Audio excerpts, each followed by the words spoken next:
Let's just keep this away.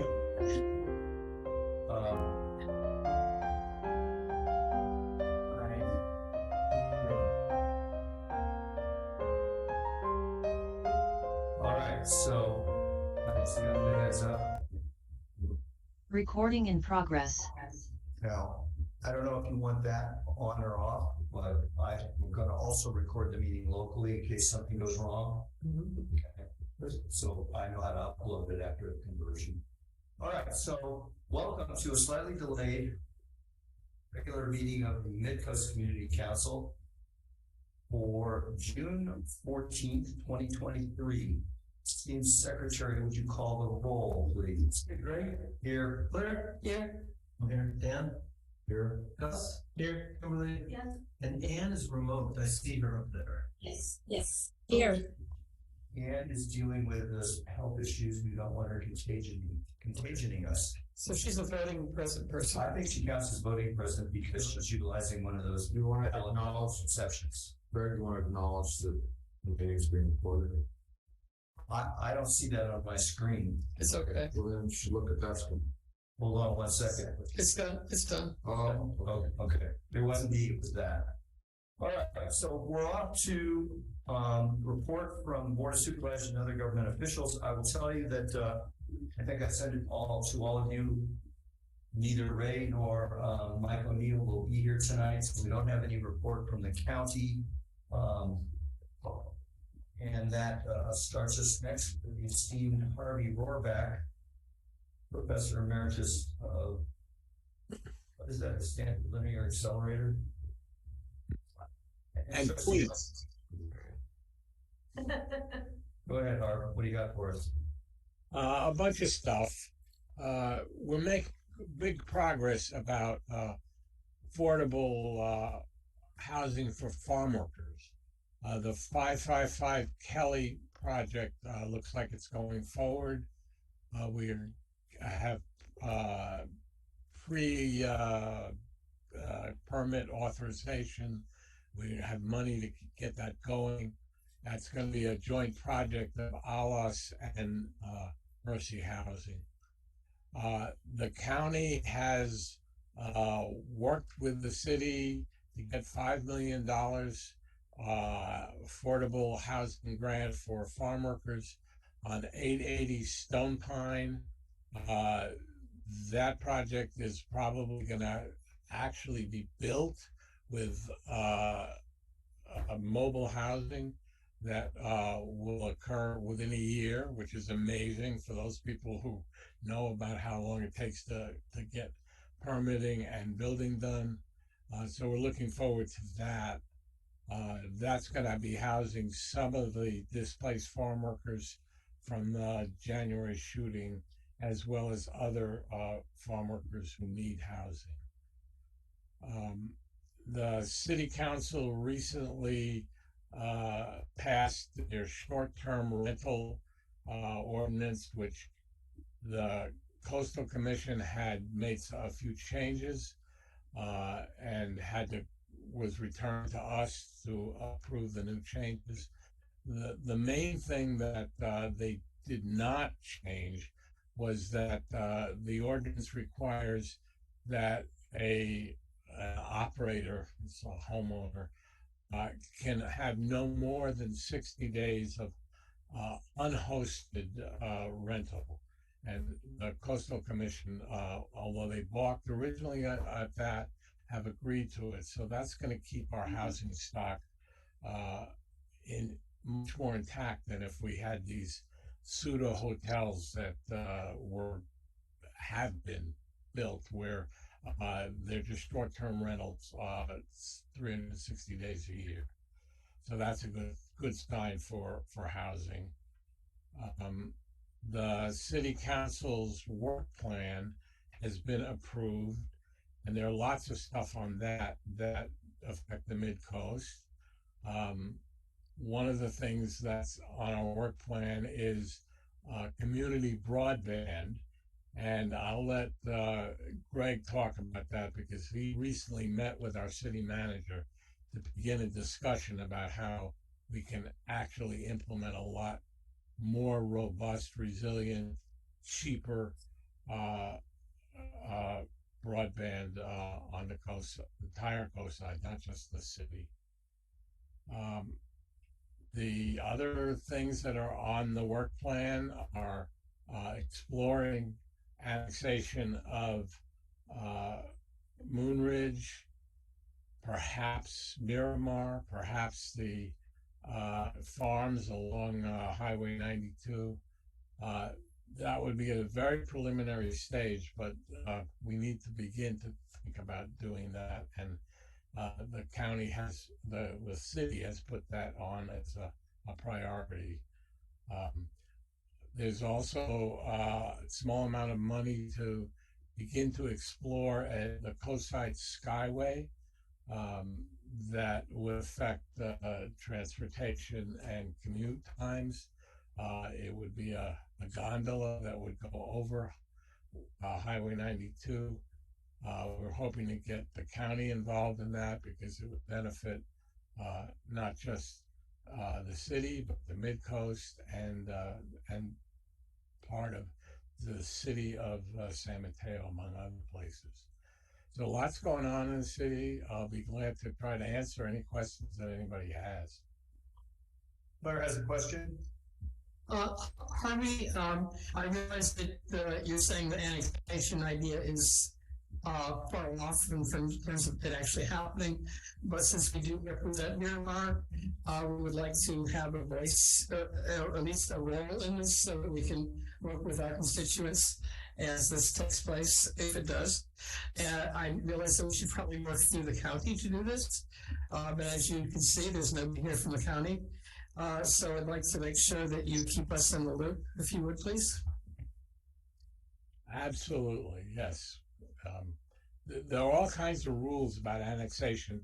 You can't take over an entity that does not want to be taken over. There has to be elections, and so we're very far from actually having anything happen, but we're beginning to explore, and we will certainly include the Midcoast as part of the stakeholders.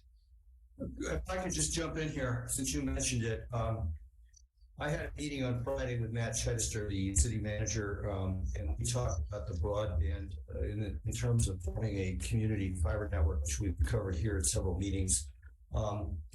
It was one of those meetings where the guy who doesn't show up gets the assignment.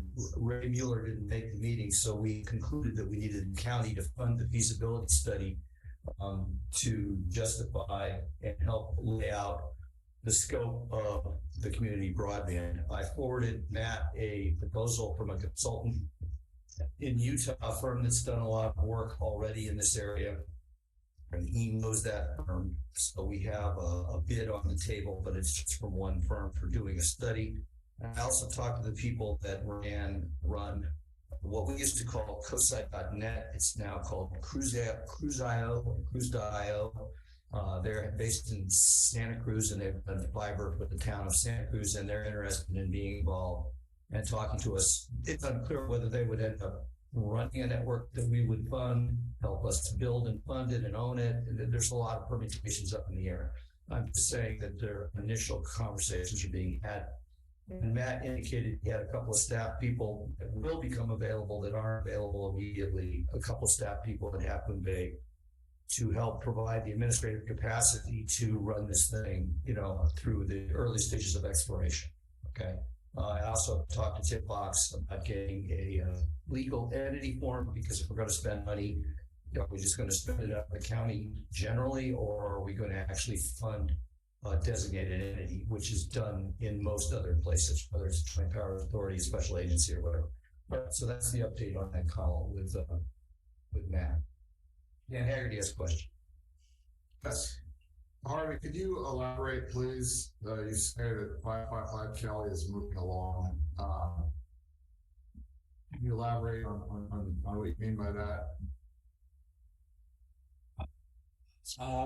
We've had two outreach meetings where the community had a chance to express their opinions about what ought to or not to have happen. based on those outreach, the architects have changed some of the designs to incorporate some of the comments that people have made. There's going to be a third meeting the community soon. I don't have the exact date, but it will be soon. And the city has committed $1 million of its affordable housing fund. The county has also contributed $1 million for pre-development planning. So in that sense, it's moving along. I don't know what else to tell you. Yeah, this building is, to me, it looks like it would be appropriate for somewhere on Van Ness Avenue in San Francisco. It's in my opinion, is completely out of character. I'm curious, can you share within us any of the comments that were made that sounds like moved towards some altering of the design? I believe that some of the setbacks along Kelly Avenue have been increased to try to make it look less massive. I agree that it's different from. Excuse me? 5 stories. The last I heard was what they're proposing. It's taller than the church right next to it. That is the current design, yes. Okay, I'll look forward to participating in the next Sure. meeting. Sure. Could let us know when that's going to be. Appreciate it. Okay, will do. Yeah, I have one more question. You said on short-term rentals, unhosted. Can you define what an unhosted rental is versus? Does that mean that the owner's not living in the house at the time? It's just an empty house that they're renting. Is that what it is? Yeah, unhosted would be when the owner is not present during the rental. Thank you. And All right. Okay, Scott? So I just have a quick question. What do you mean by annexation of Miramar? What does that mean? And why would you do it? Who benefits from this?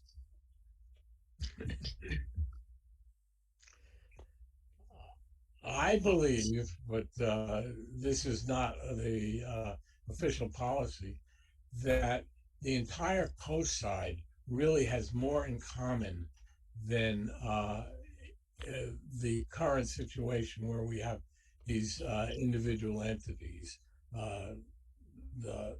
And I believe, again, this is my personal opinion, that the more we become a single coast-side entity, city, whatever you want to call it, the more we all have to gain. So this is just exploring the possibility of changing the boundaries of the northern part of the city. But again, in my personal opinion, I think you and me and everybody else on the coast side would have more to benefit by becoming a single powerful entity as opposed to being split up into these individual fiefdoms. Can you give me an example of one of these things? An example of one of these benefits of annexing Miramar? What would be a good example of this, other than some general nebulous benefit? Well, yeah, I keep hearing about please the county to change the design rules for housing, please to fix the broken roads. All of that stuff could be done in a more coordinated fashion that would benefit everybody. If you, That's controversial. Well, wait a minute. I'm sorry, I agree it's controversial. I'm giving you my personal opinion. Okay. I just think that we have more in common on the coast side than we have reason to have individual agencies competing against each other. The MCC writes nice letters, and that's wonderful. But really, in terms of revenue, in terms of power, it's not really equivalent to, say, the city council. If the entire coast side could be represented by a single entity, it would have more power and it could do more to benefit. So, again, this is my personal opinion. It's not the position of the city by any means, but you ask. Thanks. Russ, you wanted to raise your hand? You got a question? Just for Did I responding miss anybody else? to your points, like Or you guys, your microphone on? to your point, if they annex Moon Ridge, that's a net revenue loss for them. Mhm. So Miramar, like when you ask why would they annex Miramar, the answer is because they need to in order to afford to annex Moon Ridge. Harvey's point about the points Harvey's making about power and all that kind of stuff I think are true in the sense that there are a lot of things that we can't do because we're not incorporated, right? And Give me an example. We can't repair our own roads. yes, we can't repair our own roads, we can't make our own. The city versus the county. Right. It's as simple as that. Yeah. It's still. We didn't mean to bring this up, it's a great agenda topic. What do you want to make with respect to Harvey? Yes. I'm saying next. No. Gus?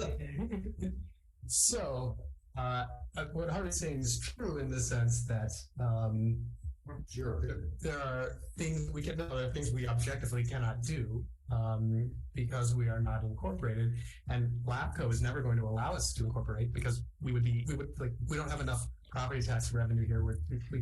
We don't have the business district that Half Moon Bay has, so we don't have the revenue to be an independent, incorporated, and they'll never allow us to incorporate.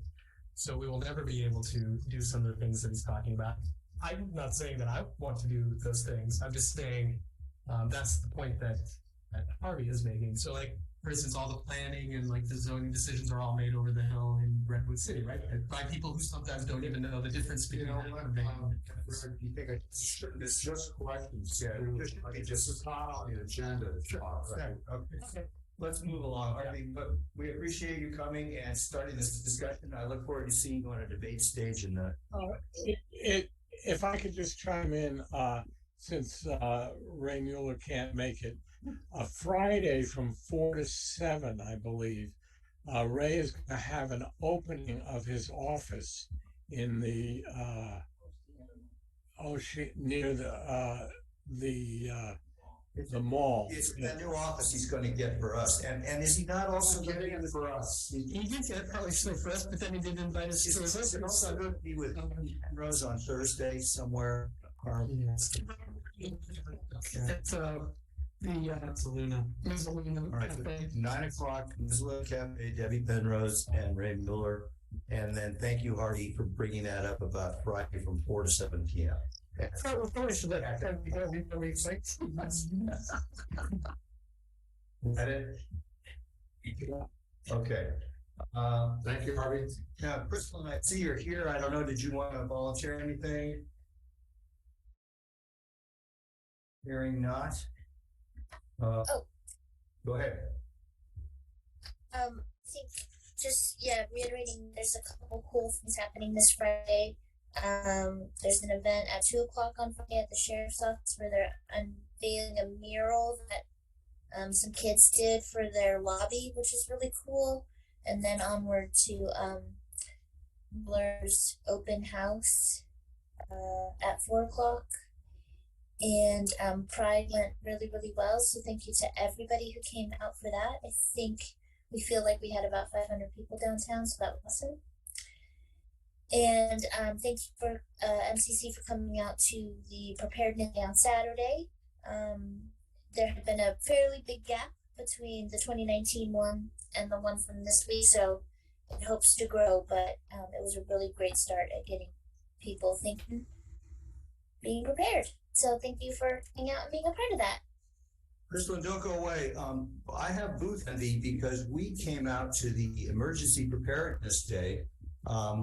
And, you know, it was a decent number of people wandering around. But I'm told that Pride was an overwhelming success, and I don't remember us being notified or invited. My feeling is we should have had our booth at the Pride Parade, so Pride Day. So who is it that sends out invites for stuff like that? Because that's something we could have joined in on. Would you have been prepared to make lanterns for children? The Pride area was dedicated primarily to kids' crafts. And so the nonprofits asked to kind of be part of that, very specifically were asked to do crafts with kids. So I have a feeling that that's probably how that got overlooked, but for next year we do hope to expand it and do some more things and a bit more of a element to it that's resource oriented. So I'll be here to put you guys on the loop list. Right, at least that. And you're probably right about the booth, but I know a lot of more people are interested in attending. Okay. Any other government officials wishing to make a report? Seeing none. Public comments. Looking for participants. Seeing none and moving quick. Oh, wait a minute, Claire. I have an announcement. Claire has an announcement. If you look in Zoom, there's in the chat, there's a link to download an app for the new on-demand bus service, which I think goes into effect this coming Monday. It runs from the harbor to, what's the name of that place down there? The place they want to act south of us. Moonridge. Ridge. And you can get a bus ride from any place within that territory within 25 minutes of asking for it. We really want people to use this because if it's successful, maybe the rest of the Midcoast will be included.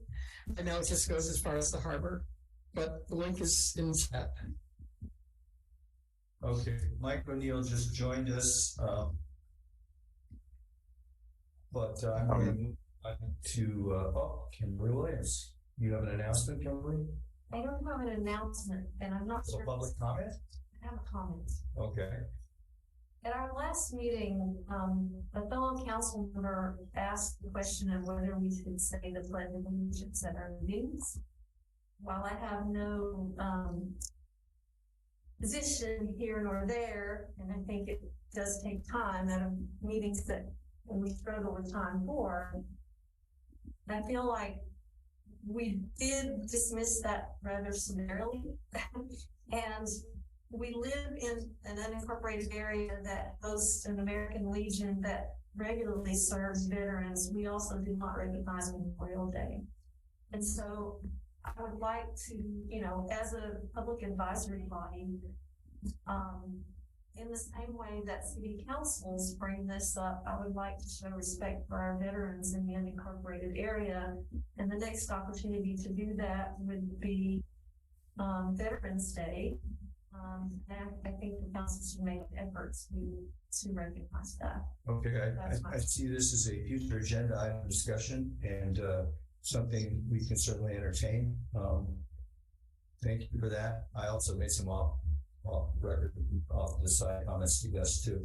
All right. I don't see any other comments. And by absolute miracle, we are now at 7:30 and it is time for Hannah Ormshaw of the Parks Department. Consent. Oh, consent agenda. Darn it. I'm not on time. We have a consent agenda and I apologize. It's extended. It includes the minutes of May 24th. It also includes 2 letters with deadlines that are before our next meeting on June 28th. One of the letters was prepared by Kimberly and Claire, speaking to the Wiener bill, which would alter coastal housing permitting and allow more dense development than is now. And the other is a proposed letter that I've worked up with the Public Health Department to recommend to the county that they fund testing for fentanyl and other dangerous substances in our wastewater. We mentioned this before, I think at a meeting, Harvey corrected us. It was brought up at SAM. It was not voted for. They believe that the program makes sense, but the funding should come from the county. So this letter is to ask the county public health department and or law enforcement budgets to fund the testing of wastewater for fentanyl and other dangerous substances. Now, any council member can ask for any item on the consent agenda to be pulled for discussion later in the meeting. And so before I call for a vote on consent, do I have any requests to pull things for discussion? Pull item B, please. Item B is the proposed letter on coastal housing permitting. All right, so pulled. Do we have any other objections, or can we vote on the consent agenda for the minutes and the letter to public health? I move that we approve items A and C on the consent agenda. Second. There's a second for Gus. All right, so would you call the roll vote, please? Greg, Yes. Claire, Yes. I'm a yes. Ann, Yes. Ann, Yes. Gus, Yes. Kimberly. Yes. Okay, so 7-0 for A and C. Okay, and we will come back as item 4E to discuss the coastal housing permitting letter. All right, with all that, Hannah, to you, you are co-host. Thanks. I'll just start my presentation.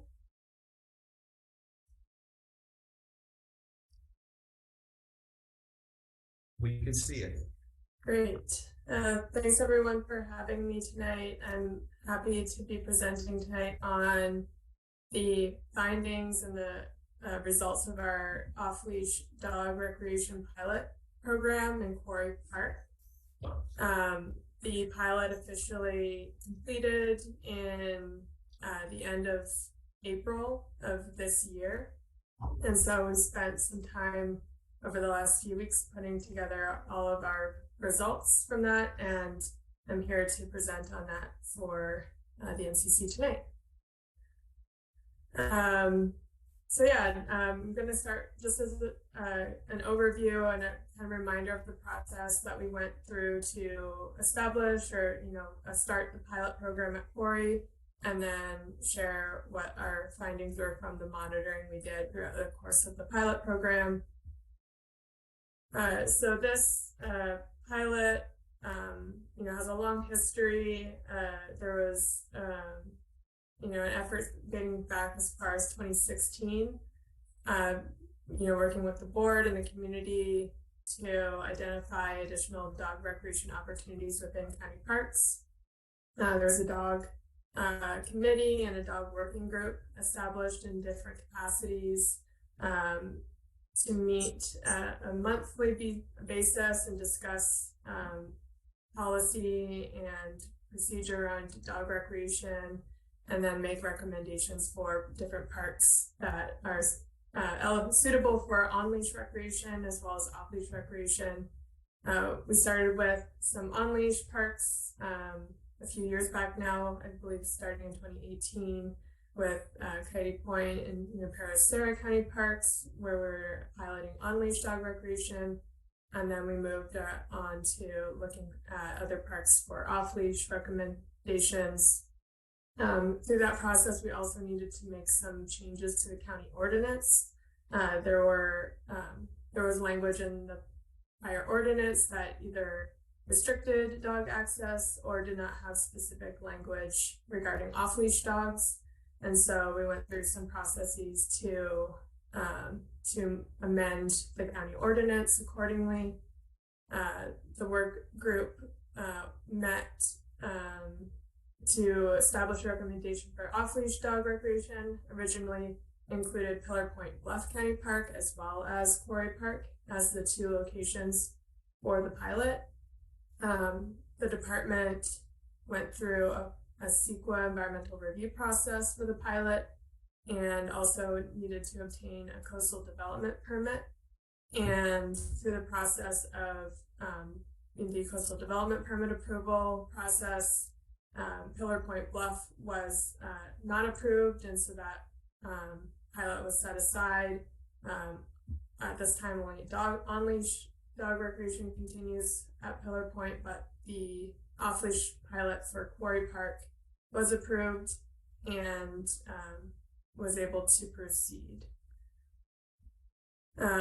This is just an overview of some of the amendments to the ordinance that were made for off-leash dogs. And so, previously the ordinance language prohibited park visitors from recreating with dogs off-leash, but the amendments included, essentially provisions and expectations for dog recreation, including voice and sight control, remaining on designated and signed trails, being within a reasonable distance of their owners, being on leash in specific areas, and a certain number of dogs per owner, and the ability to maintain control over your dog if needed in off-leash areas.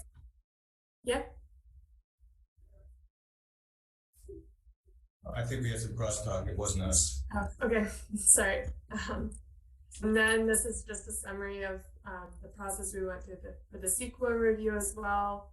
We, due to the location and the presence of environmentally sensitive habitat areas, we did want, and this, change in official use for the parks. We went through an assessment to look at potential environmental impacts. Part of that was developing an adaptive management plan to be able to monitor and ensure that environmental impacts are minimized to the greatest extent possible. And this adaptive management plan is really what also outlined the different indicators or the criteria that we were monitoring for throughout the course of the pilot as well. And that's partly around compliance, but also monitoring for environmental impacts as well. And so we were doing this monitoring through the pilot and posting our findings on a every 2 month basis throughout the pilot program. And then, as mentioned, we also needed to get a coastal development permit, and that was ultimately only approved for Quarry Park. And so that was the focus for the pilot.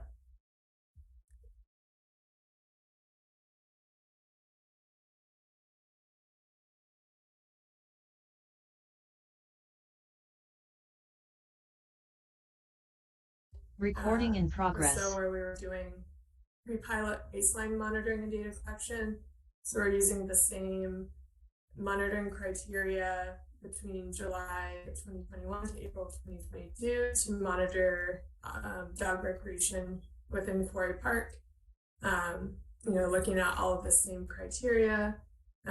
By April, the CEQA and CDP were both approved and certified, and we officially began the pilot program. And then between April and May of 22 and May of this year, the pilot program was, the full 12-month time frame for the pilot program took place. We were doing monitoring, compiling our results as we were going and publishing those on our website. And now that we're at the completion of that 12-month period, are starting to present on the overall summary of the findings, including with you all, and then also we'll be presenting with the Parks Commission and the Board of Supervisors. So this is the map of off-leash and on-leash trails within Quarry Park. As you can see, the majority of the trails within the park do allow on-leash dogs. A select few are assigned for on-leash recreation because of proximity to environmentally sensitive habitat areas. There's also a few areas where dogs are prohibited, including the playground and from entering the pond or reservoir. We also have other signs throughout the park as well to educate park users about the dog recreation and sort of, rules or expectations for recreational use. So those are what's included on the map, and that's what we were looking at when we were monitoring as well. These are the 8 different indicators or criteria that we're using for monitoring.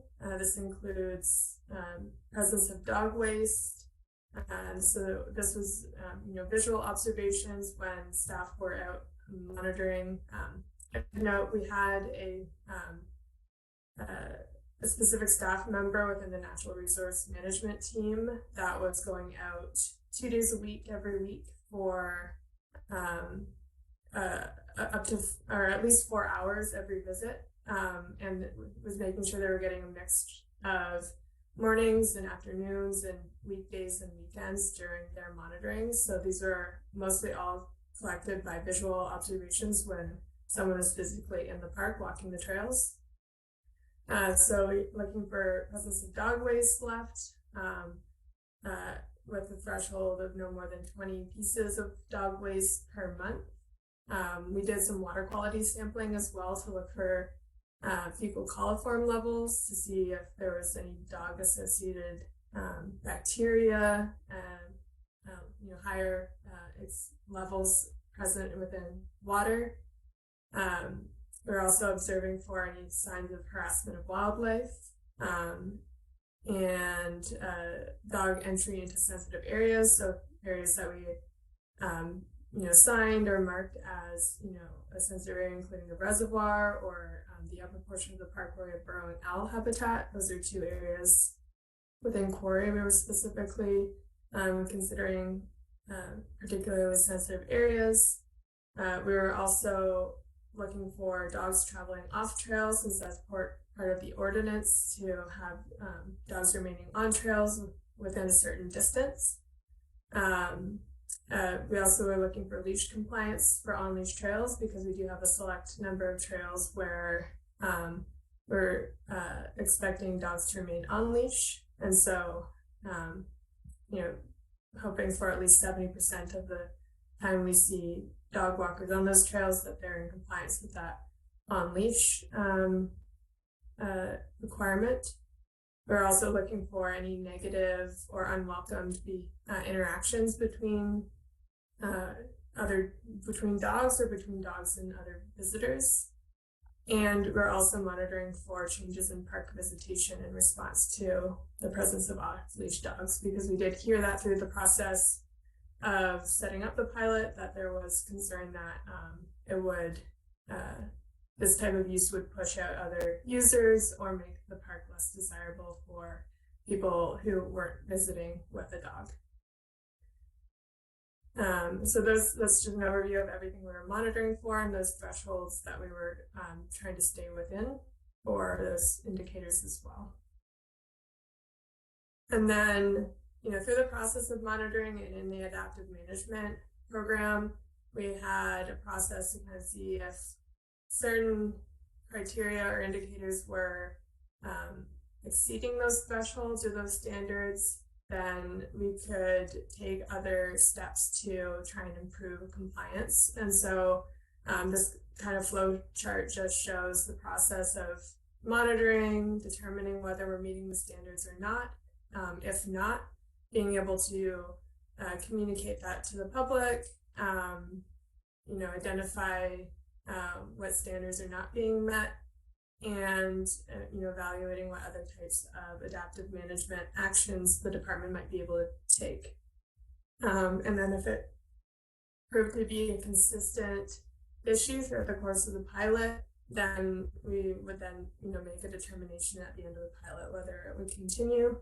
And I can go through our findings more in the next few slides, but ultimately we never got to that point where there was any individual indicators or standards that were not being met consistently, where we don't feel that our other management options were not effective. So I'll talk about had a bit more with a few of the criteria, but ultimately, we weren't having consistent issues. So this shows a comparison for the data collected during the baseline monitoring period compared to what we were observing during the 12-month pilot. Oh, sorry, skipped the slide there. On average, the dog waste observations in the baseline period were about 36, close to 37 pieces of waste observed per month. And then the other criteria were, fairly low, with off-leash dogs being at around 3 observed per monitoring period, and on average 1 public conflict observed per monitoring period as well. And then comparing that to the pilot, you can see across the board, other than dogs being off trail, there was a decrease in all of those observations in terms of, the number of occurrences observed or the number of pieces of dog waste observed on average. In overall, fairly low, instances where conflict or dogs off trail or dogs off leash and on leash areas were observed overall. So this is an overall summary of all of the monitoring periods. So while we're looking at dog waste on a per month basis, each reporting period we had throughout the 12 months was actually a 2-month time frame. So that's what the summary is that 2-month blocks of time that each individual report that we published on our website included, and the cells that are highlighted in red are the few instances throughout the monitoring where we did have those observations exceed the thresholds that we set. So, we had one monitoring period where leash compliance didn't meet that 70% threshold, but overall, on average, over the course of the pilot, it was, above 80% overall leash compliance. The presence of dog waste, we had 2 monitoring periods where it was above that 20 pieces per month observed, and on average, over the whole time frame, we were, averaging it all out, still a bit above that 20, but like I showed in the previous slide, when comparing that to the baseline, we did still see an improvement in the amount of dog waste observed. There was one month where we unfortunately had a data loss issue, and so that's one monitoring period where we weren't able to report out on the dog waste observations, but that was also omitted from the overall averaging as well, just so it didn't skew the data in that sense as well. So again, just highlighting on dog waste because that was the one area where we did have 2 monitoring periods where the amount of dog waste was above that 20 pieces. Again, we did see a decrease in waste observations overall, and we do feel that some of the adaptive management actions that we implemented did help in improving, and we'll be continuing to have those in place at the park ongoing. And these include signage and dog waste stations and other educational methods to help inform visitors about picking up dog waste. We've also had a lot of support from volunteers to help with dog waste cleanup events, so that's been a huge help as well, and it's definitely appreciated from the department's point of view to help with the success of this overall. So these are some of the adaptive management actions we took. We put in additional dog waste stations at the park, especially at key trailheads, including around Murata Surf East. And then we also had additional signs posted in the park just to educate park users about the pilot and the rules around off-leash dog recreation in general. So those were two measures that we took to help improve overall compliance and the tools within our adaptive management plan. We feel that those were helpful. So I did want to highlight some data around visitation. So that was one of the other specific criteria that we were looking for. So, the staff person who was out monitoring was doing essentially a tally of visitors that they were observing every time that they were out, whether or not they had a dog with them or didn't. Can I interrupt you just a second? Yeah. For the visual that we have, can we hide the participants so we can see the images on the screen better? Yeah, I'm not. It's not on your end, it's on our end, I think. Why is there an echo? It's my fault. So see, we have. Will you control this participant list, Jason? Yeah, it might need to be something that's done on the. Can you hide the live participants so we can see a larger image of the screen? It's just really hard to see some of the numbers. Sorry. No, you mean go to the down arrow right there. Yeah, click that. Close. There you go. Perfect, thank you. All right, sorry, Hannah. Sorry Go for ahead. the interruption. No problem. So the green part of the pie charts show visitors without dogs, and the blue section are visitors with dogs. So during the baseline monitoring, there's still a higher proportion of visitors without dogs. Speaking again just to the concern that this pilot or this change in official use would deter visitors without dogs from visiting. Through the pilot, we actually saw a higher proportion of visitors without dogs overall compared to the baseline. This is still a snapshot of overall visitation, but I think it's still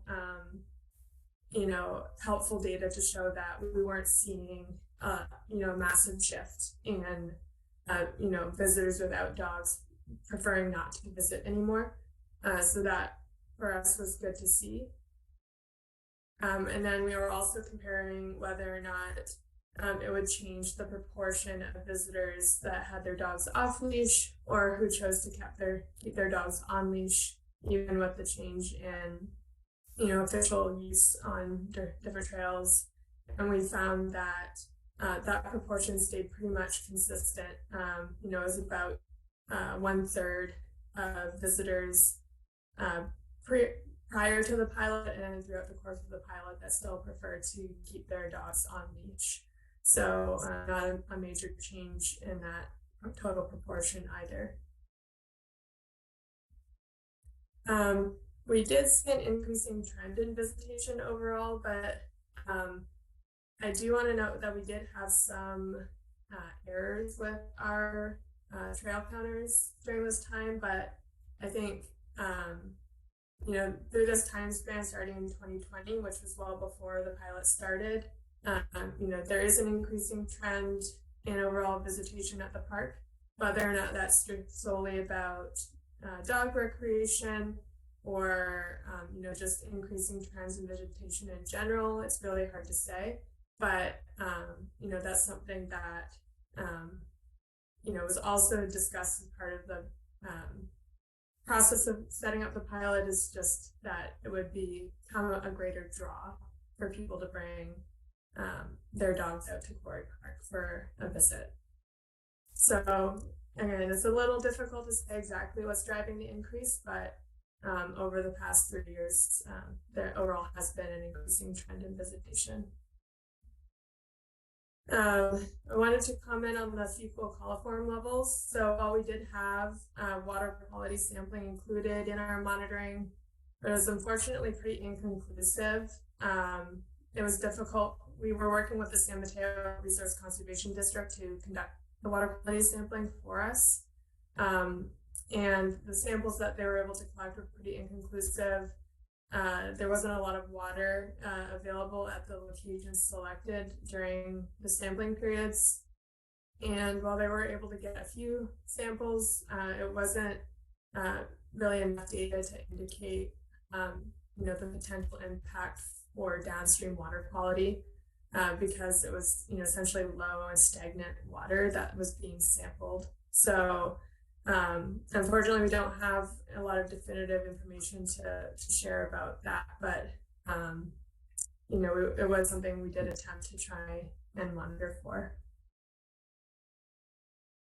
And so that's really, the summary of all of our findings for the monitoring. Our next steps, we're going to be presenting to the Parks Commission at their July 6th meeting, and we'll be doing a presentation to the Board of Supervisors on July 25th as well. Overall, it's the Parks Department's recommendation to continue off-leash dog recreation, but we'll essentially be holding off until after the board presentation to make that, definitive,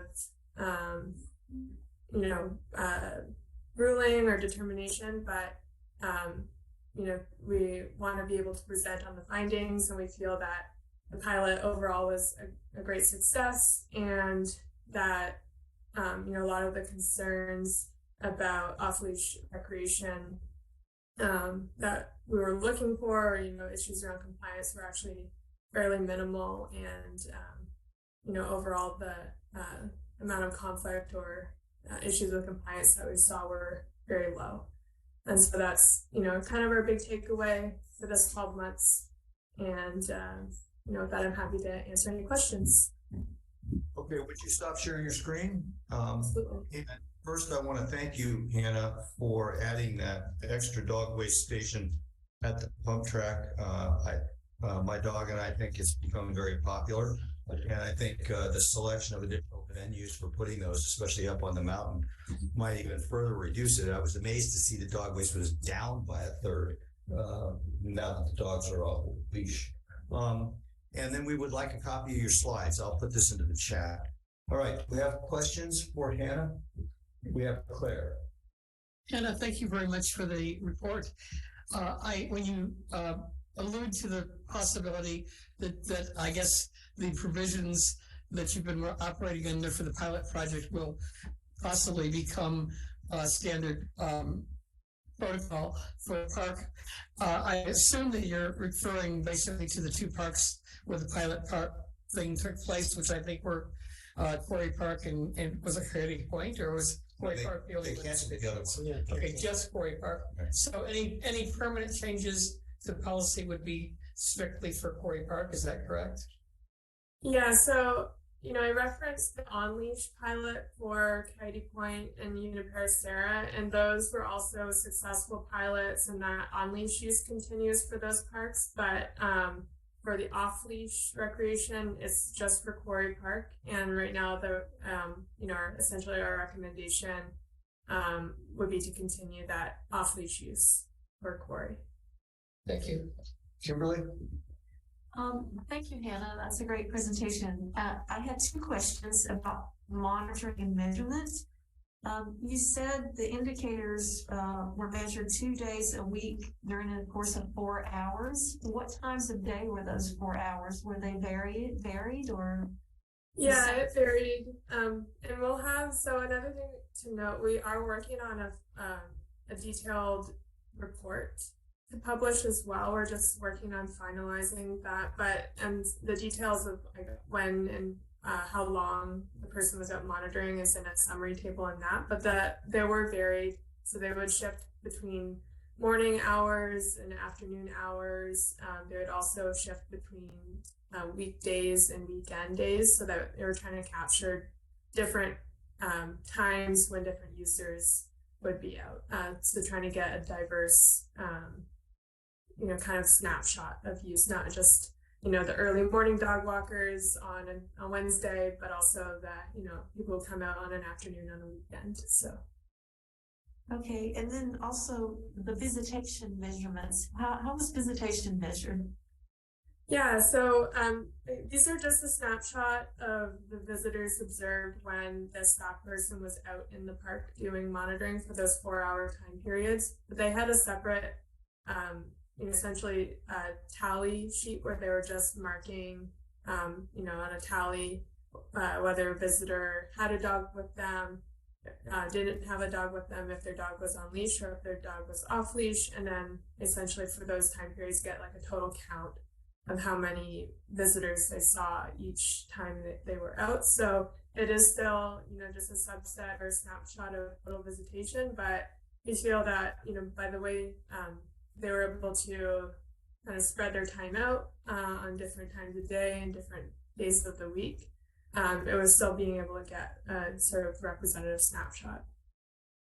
So the measurement of visitors to the park would take place within a 24-hour period or a 4-hour period? No, that would just be the 4-hour time frames that this staff person was out. We do have trail counters that monitor, everyone that comes in and passes the trail counter, but we're not able to pick out from that who has a dog with them, who doesn't, whether their dog's on leash. So this was really just purely based on those time frames when our staff person was out monitoring for those 4-hour windows. Okay, thank you. Yeah. Any other questions? I don't see any other hands raised from the public. And Hannah, I sent you a chat. Oh, wait, Fran Pollard. She lives next to the park. Fran?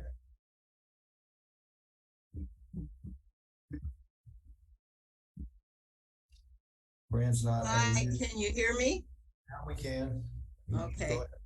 Good evening, everyone. Hi, Hannah. Thank you for the presentation. Are these numbers that you've come up with, which I think are low, but are they acceptable? Are these acceptable amounts of fecal matter in the park, all over the park, or what? So we, to set these thresholds, we, especially for the dog waste, we were working with our ranger staff to track this for, quite a long period of time before even starting the baseline monitoring in July of 2021 to try and get an understanding of what they are typically seeing in terms of dog waste already within Quarry and at the time within Pillar Point as well, because those have been long-term, historic uses of the park. So we were basing that threshold partly off of what we've seen historically, and then, lowered that to, try and, lowered it partially anyways to try and, maintain a reasonable threshold for what we consider like an improvement upon, amount of dog waste left. So, there isn't like a standard number to go off of. This was just our best judgment for what we felt seemed reasonable and, not overly restrictive as well to say that, if a single piece of dog waste was left, the pilot would be unsuccessful. Well, I'm sure that with all the storms we had this year, probably a lot of it ran right out down the stream and out into the ocean. So that's where a lot of the bacteria would show up. And also, do you monitor the dog waste in the tot lot and the playground area? Because I see dogs in there every day, and they're playing like it's a dog park. And there was one playing this afternoon in the tot lot. And they run off leash. They're always off leash in the park. And I know you say they're not supposed to be signs up there saying no dogs allowed in this part of the area, but they're in there every day and they're never monitored, and they're never, when I see rangers, they never say anything to them. So there's no enforcement. So I want to know, is there any monitoring in the park? Yeah, we monitor dog waste in that area, and also in terms of the, the signage and the, enforcement for the playground area. What we have signed and prohibited is the black fence, like chain link fence around the playground itself. It doesn't include the sort of grassy field outside of that chain link fence. So I think that's where there's a little bit of distinction in terms of dog prohibition. And so, our rangers are out there monitoring, but in terms of where we have it signed and prohibited, it's specifically within the chain link fence playground. Wait a minute. So you're saying you're not monitoring? I mean, dogs are allowed in the 2 acres above the tot lot? Well, just I know you mentioned signage, and where we have it specifically marked as dogs prohibited, and where we would enforce, saying, if a dog was observed in the playground, it would be within the chain link fence area. And it's not that we're not monitoring it, we're not, making contacts with park users. It's just specifically is the prohibited area. I'm not sure I understood you. It's kind of hard to understand this to get a clear sound. That is all supposed to be, that's where there are kids come, schools come, they play sports in there, families come, that's where they picnic, that's where families come on weekends and have parties and all kinds of things. That whole area, those 4 little acres, is all that's there for the community, for parties, for kids to play in. And that's the only place we're asking no dogs allowed in, not just the tot lot, but the 2 acres above the tot lot. Before county took over, that was all one space. County went and divided it. I don't know why. And it should be off limits to dogs, it's going to be ruined for people. Okay. So I hope the signs are up there for everybody. We heard you, Fran. Thank Okay. you. Burnett? Yeah, I just want to comment in a similar fashion. As you can expect, we all love dogs, but dogs are unpredictable.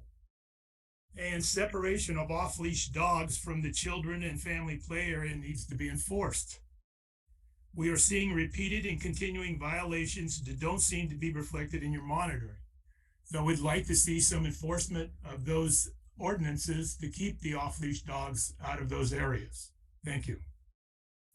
So Hannah, the confusion I'm hearing seems to be about whether or not dogs are permitted off leash on the grassy areas outside of the fence. Right now, my understanding is no dogs are permitted inside the fence on the pump track or inside the fence on the playground in the tot area, but they are permitted in the grassy fields outside of those fenced areas. Is it correct that they are permitted outside those fenced areas? Yeah, I mean, so the ordinance and the pilot is intended for trail, like off leash on trails. But in terms of enforcement, citing or, ensuring that dogs are, not in an area where they aren't supposed to be, we're specifically, more, I would say, strict about the playground and the pump track itself, rather than those meadow areas. But for the ordinance and for the pilot, we're specifically looking at trail use, so on leash or off leash on trails. I would note that, with our monitoring, we were still looking for instances of public conflict, and that included, monitoring around the parking lot and the playground areas or in the meadow areas. The staff member was, walking all throughout the park and spending time in those areas as well. And, during those timeframes where they're monitoring, it wasn't observed or noted that there was conflict occurring between users within those areas. Okay, thank you. Can I ask one quick question? Scott has a question. Who can give a citation? Do you need to be a sworn officer to give a citation, or can any park ranger give a citation, like a docent ranger, et cetera, stuff like that? All of our ranger staff can, so our actual ranger staff are able to issue a citation. Our park aides or our natural resource management staff are not. Okay. Hannah, thanks for your time. Thanks for coming. You're welcome. So I now would like to turn to the next agenda item, which Claire, do you have any introductory words on this? This is Jeff Essex of the CARES program. Who's here? Yeah, we welcome Jeff tonight to update us on the CARES program. This is the program that, and he'll explain it further, but just to introduce him, has been going on for, I think, a year now, which augments the sheriff's services in terms of providing intervention for public incidents or people who are having problems that are not strictly law enforcement, but more mental health or substance abuse issues. And since you've been doing this for a while now, we're eager to hear how things have gone, especially on the Midcoast. So thank you for joining us, Jeff. Thanks for inviting me over here, guys.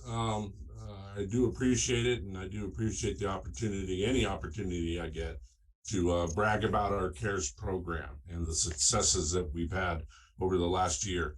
I'm going to share my screen because I got a PowerPoint to go through, and then I'll be open for any questions that you all might have. Does everybody see that screen okay?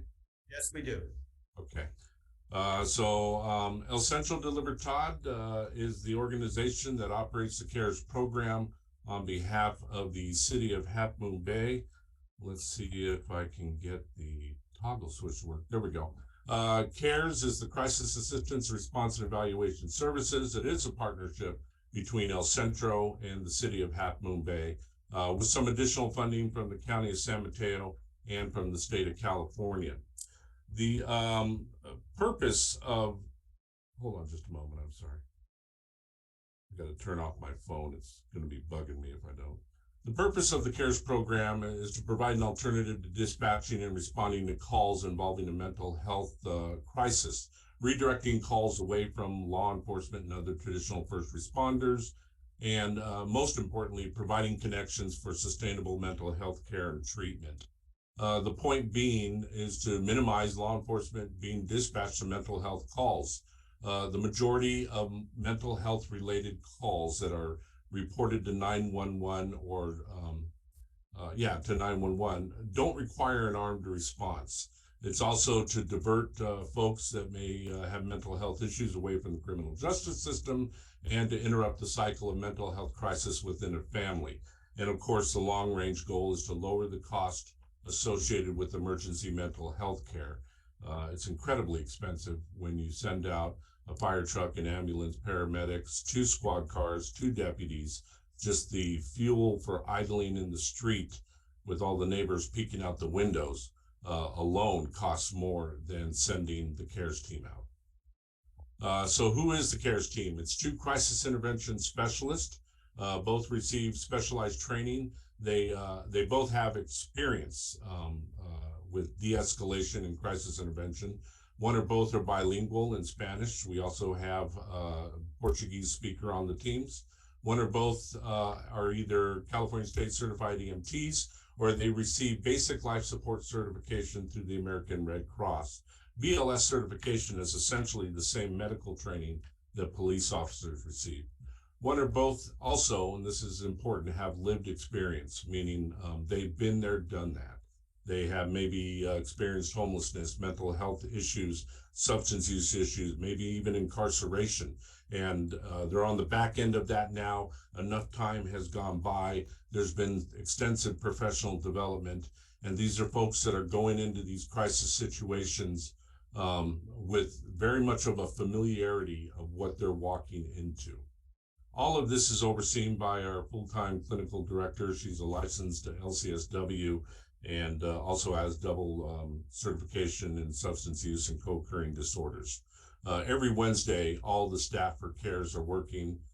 They do supervisions, they do processing, they do training. Every week there's an ability to learn more from each other as the CARES program develops.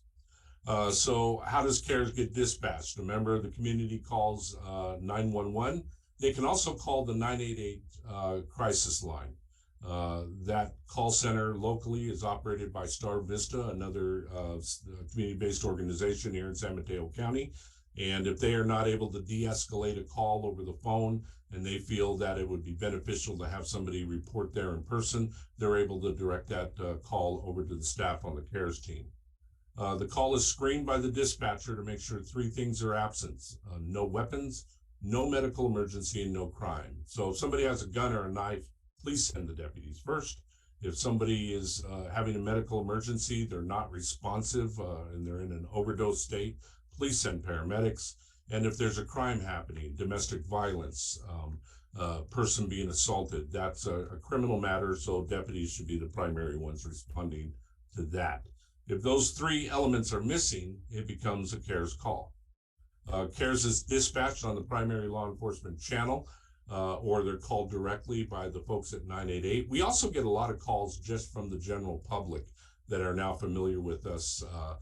For instance, folks at the Half Moon Bay Library will call us if they have an issue with somebody and they would like us to respond. When we do respond to those calls, we get on the primary law enforcement channel. We let them know we're on our way. When we arrive, deputies are always aware of where we are, and they often kind of migrate over to the general neighborhood so they're available if we need them. CARES will keep dispatch and law enforcement up to date on the movement of the call. And when we get there, we're looking to do a scene assessment. We want to make sure that it is an appropriate CARES call, or did we get sent to a call that there is a crime or there is a weapon involved. We're going to automatically start de-escalation and scene assessment. If you have a boiling pot of water on the stove and you turn the heat down, that's kind of what de-escalation is. We're just trying to get things settled down a bit so that we can start working with the person, using a lot of motivational interviewing, coming up with a plan of action to keep them and those around them safe for the night. And we also start developing referral plans. You know, what resources are needed? What community-based organization or county agency or state agency can we do a warm handoff and connect them to so that we can get that long-term stabilization done? If a scene can't be stabilized, we are able to do 5150 holds, and we can transport somebody if they are cooperative.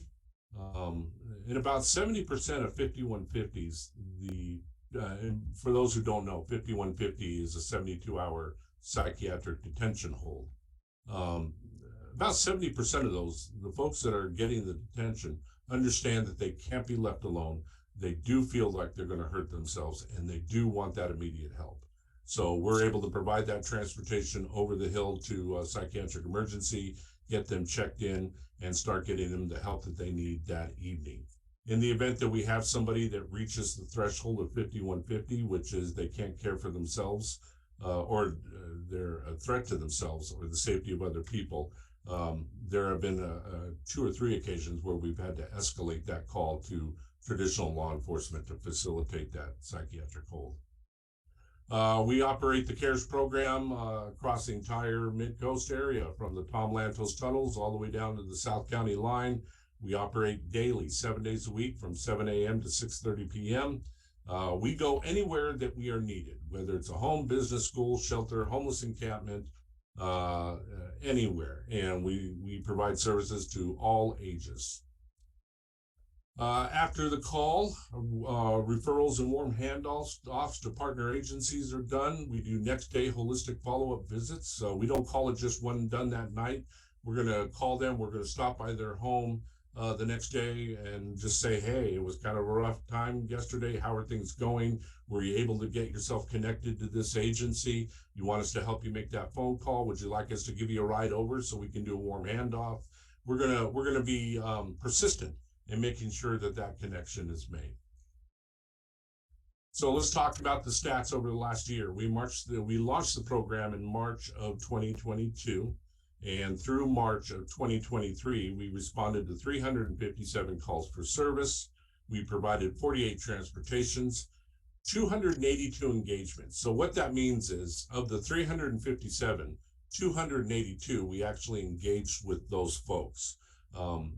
The other number are people that refuse to engage with us. They don't want to talk to us. We are not law enforcement. We're not going to force ourselves on anybody. But for 282 of those calls, we had engagements, and of those 232s, 2 resulted in a stabilization. That's an 83% success rate. What is a stabilization? It means nobody went to jail, nobody went to the hospital, and we've started the process of that follow-up connection to an agency that can provide sustained treatment for them. We leave them in better shape than we found them. We provided 457 different follow-up actions. That could be getting people to appointments, follow-up visits, or phone calls. And we're real proud of the fact that our average response time month after month has been right around 8 minutes, meaning from the time we get the call to the time that we arrive on scene, it's right around 8 to 9 minutes. Some of the successes we've had over the last year, incredible law enforcement collaboration. A good number, I would say close to 50% of the calls that we respond to are actually initiated by San Mateo County deputies. They'll get to a call that on the surface did not look like a mental health related call. They get there, they determine, this is a mental health issue, not a criminal issue, and they'll call for the CARES team to come over. Once we get there, they clear the call and they go about doing those things we need law enforcement doing. We've had a lot of success in recruiting mental health professionals to be on the CARES team. The community support has been phenomenal. And of course, the events following the mass shooting in January, we played an integral part in providing resources and support to a member of the community that couldn't go to the other refugee centers, and that is primarily the family of the shooter. So we provided support to those folks that had no idea what happened or why it happened, and their life was turned upside down just like the rest of the community. I provided on this PowerPoint, and Claire, I did not send this to you ahead of time, but I'm happy to forward this PowerPoint to you for distribution. But it gives more of a breakdown of the call data for this last quarter, which was January 1st through March 31st. The breakdown of the calls that we receive, the type of calls we get, average response times, the type of dispatch. When we go with deputies, that's considered a co-responder model. If we go by ourselves, that's a civilian CARES response. So it kind of breaks that down. It also talks about the number of homeless folks that we've served, demographic information about the folks that we've served, sexual orientation, things like that. So I'm not going to spend a lot of time going over this stuff, but I'll forward it to Claire, and Claire, you can send it out to whoever you'd like. And that is my contact information, and I'm open for questions. If you send it to me, Jeff, I'll have it posted before the meeting is. Who's me? Greg Diegas. I sent it to you in the chat. If you open your chat, you have my email address. I'll get it to you before your meeting's over. Okay, we have a question. Let's take questions from the council. Gus? Hey, Jeff, thank you so much for this presentation. I really think the work you guys are doing are great. I think anything that takes some things off law enforcement's plate so they can focus narrowly on the things that only law enforcement can do, I think is great. Is there anything that we as a council could do to be supportive of your work? Talk to your supervisors. There's a lot of discussion right now about bringing the CARES program over to the Bayside and actually making it a countywide service that's available. There's some competing interests. There's what they call the CWCRT pilot project that's operating right now. That's a strictly co-responder model with a licensed clinician that will respond with police on every call. And they're doing that in the 4 larger cities, South San Francisco, Daly City, San Mateo, and Redwood City. which is a good model. But the CARES model is getting a lot of attention. There needs to be some focus on the upper echelon to decide where the money is going to be spent and what kind of model, or are we going to be using both models, which I think is a good idea, and how that might look in reality on a countywide level, particularly when you're talking about incorporated cities taking advantage of a county service like this. So just get in touch with, I guess, Ray Mueller and tell him you think CARES should be countywide, and let's make it happen. Awesome. Thank you. Yep. Claire. Similar to what Gus just said, I'd like to know how we can help. Specifically, I noticed when you did your introduction, you said you were affiliated with Half Moon Bay. Our understanding is you did then go on to say you cover everything from the tunnels to the county line. I hear occasional grumbling about how the people can't get something from CARES and that they only want to be in Half Moon Bay. If you could clarify that, how much you actually are doing on the Midcoast, or how we can make it more visible to the people here, or how we can make it all work together more smoothly, that would be great. About 10 to 20% of our calls that we get on a month-to-month basis are for calls that are outside of the Half Moon Bay city limits. The majority of that 10 to 20% are north of Half Moon Bay up to the tunnel, so El Granada, Moss Beach, Montera. We do get the sporadic call down to the Pescadero area. We've even been called up to La Honda before. But the majority of the calls are happening within the city limits. We're going to go wherever dispatch sends us. And if somebody calls us directly and they need the CARES team out there, we're going to go. So if somebody's having difficulty in getting CARES to be responsive in a call for help, if it's something that we're supposed to be helping with, please provide my contact information, and I want to talk to that person. Thank you. Yep.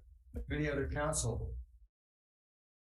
I see no question from the council. Looking, I don't see any hands raised in the community. Jeff, keep up the good work. If you have more statistics on, for instance, I know you talked about the ROI last time you were here to kind of help make your case to the county. I think the idea that not have to send out a law enforcement person on every call is an issue for payoff that maybe should be stressed. It really is. The Behavioral Health Commission has provided the Board of Supervisors with a comprehensive proposal that includes an embedded clinician within public safety communications that would help triage calls that are coming in and determining what level of service that call needs. Does it need law enforcement, or could it go to a co-responder model, or should it go to the CARES program? That Behavioral Health Commission recommendation also includes a 24/7 mental health drop-in center for that's less than psychiatric emergency, less expensive to operate, but will provide overnight care for somebody while services are being lined up for the following day. And of course, it advocates for a civilian response to mental health crisis. So that is something that is on the plate of the Board of Supervisors.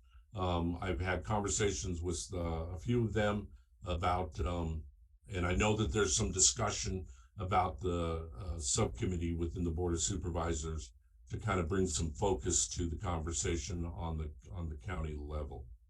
I can tell you that the city of Half Moon Bay, originally the CARES program was designed to operate within the city limits. We realized early on that we needed to expand outside of those, outside of the city limits, because many of the calls that we would get were in El Granada or Montera. And Half Moon Bay graciously said, go for it. Go wherever you need to go on the coast. And we have recently secured funding from the state of California that looks like it's going to fund the CARES program through 2026. And that's done through a bill that Governor Newsom signed into law back in 2021. And it finally got implemented. That's AB 118, specific to funding programs exactly like the CARES program. So that's good news for everybody's budget, you know, and we're pretty excited about that. Thanks again, Jeff. Thank you, Jeff.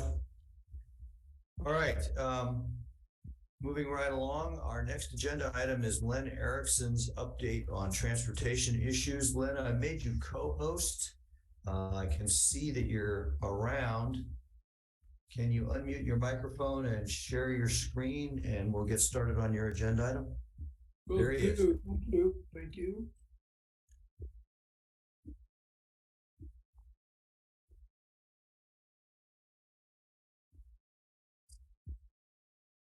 We see the slide.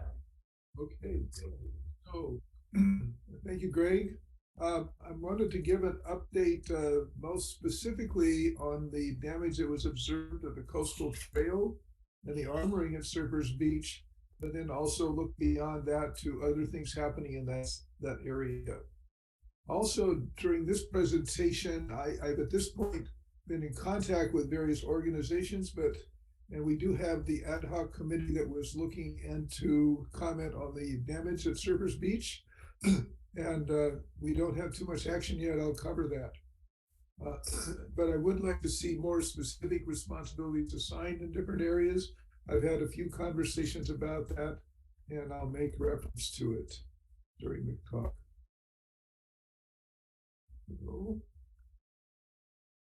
Oops. So we're going to look, first of all, it's just Surfers Beach, an overview, the damage, and then look at the coastal development permit that has covered the activity that was done to increase the revetment and armoring project completed in 2015, 2016, and look at where that's at, and then other projects in the area. So just as a review, this is Surfers Beach in 1972.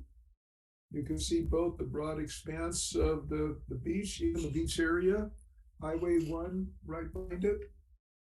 And the jetty at this point had been in place for about 10 plus years, so it was beginning to have its effect to deflect waves into this area and create considerable erosion. This is what it looks like today. And you'll notice the extreme advancing of the of Half Moon Bay, really right up to the highway, a long stretch there. Oops. Now, here is the progression on this set of 4 pictures from 1972. The one at the bottom, earlier on, as you begin to get pictures from Google Earth, you can see what that view. The first view was from aerial photography, and the next from Google Earth and the Geo's pictures. Now, that brings us up to 2022, which is where the last of these images are. And in between here, in 2015, is when the Caltrans Surfers Beach Revetment and Coastal Trail project was given a coastal development permit to increase the armoring to what you see in the picture here, as well as provide a paved coastal trail between the armoring and Highway 1. A couple of things to note about this permit, just to give a little background. When that was basically adopted and passed for the project to move ahead, it established a 10-year window in which it was expected that, it says here, that the issue of sea level rise will continue, and there may ultimately be a need for the public trail to be even relocated inland, etc. So that 10-year period would come up for review by 2025. So just a date to keep in mind there. To review the damage we found, and this was reported earlier, we had stairway damage. The stairs have been blocked off. The coastal trail itself had a chunk that was taken out. This damage was well reported a couple of Sundays ago in the Sunday Chronicle front page article.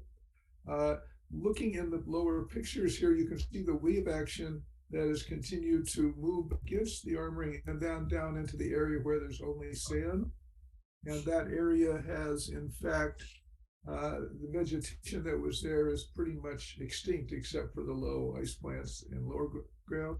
but you can see it's provided a way for people to walk directly down from the highway there. And this has become a more popular way to get to Surfers Beach, especially with the stairs out of commission.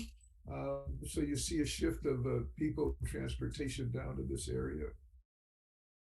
So to look at the 3 points of damage we have the damage to the coastal trail itself, damage to the stairs providing beach access, and the wave damage, which both has pretty much eliminated all the vegetation that was in that one area, as well as taken out sand, and so it's a continuing encroachment in that area. We visited there on May 10th.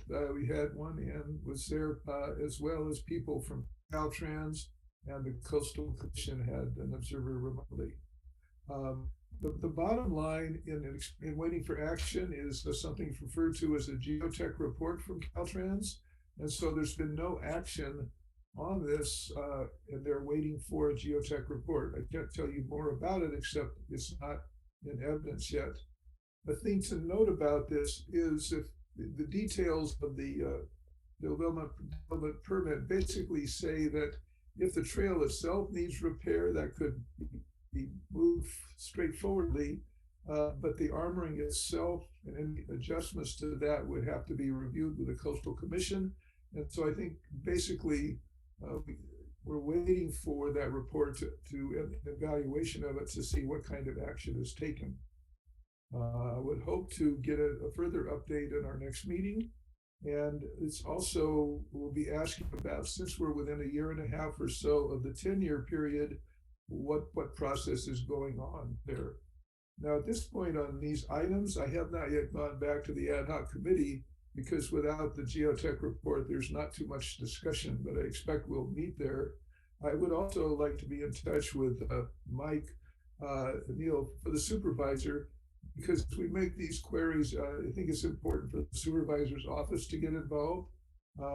We may well make requests in a letter at our next meeting, but I'd like to make sure that they're in touch with this.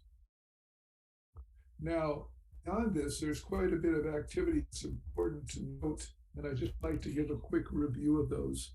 The multi-asset project has gone through its initial environmental review, and they're now working on the particulars. But one of the things that's come out specifically is they're looking to put in Class 2 bike lanes in this area of Highway 2-1. And this would have direct impact on shoulder parking that goes on, as well as on the intersections itself.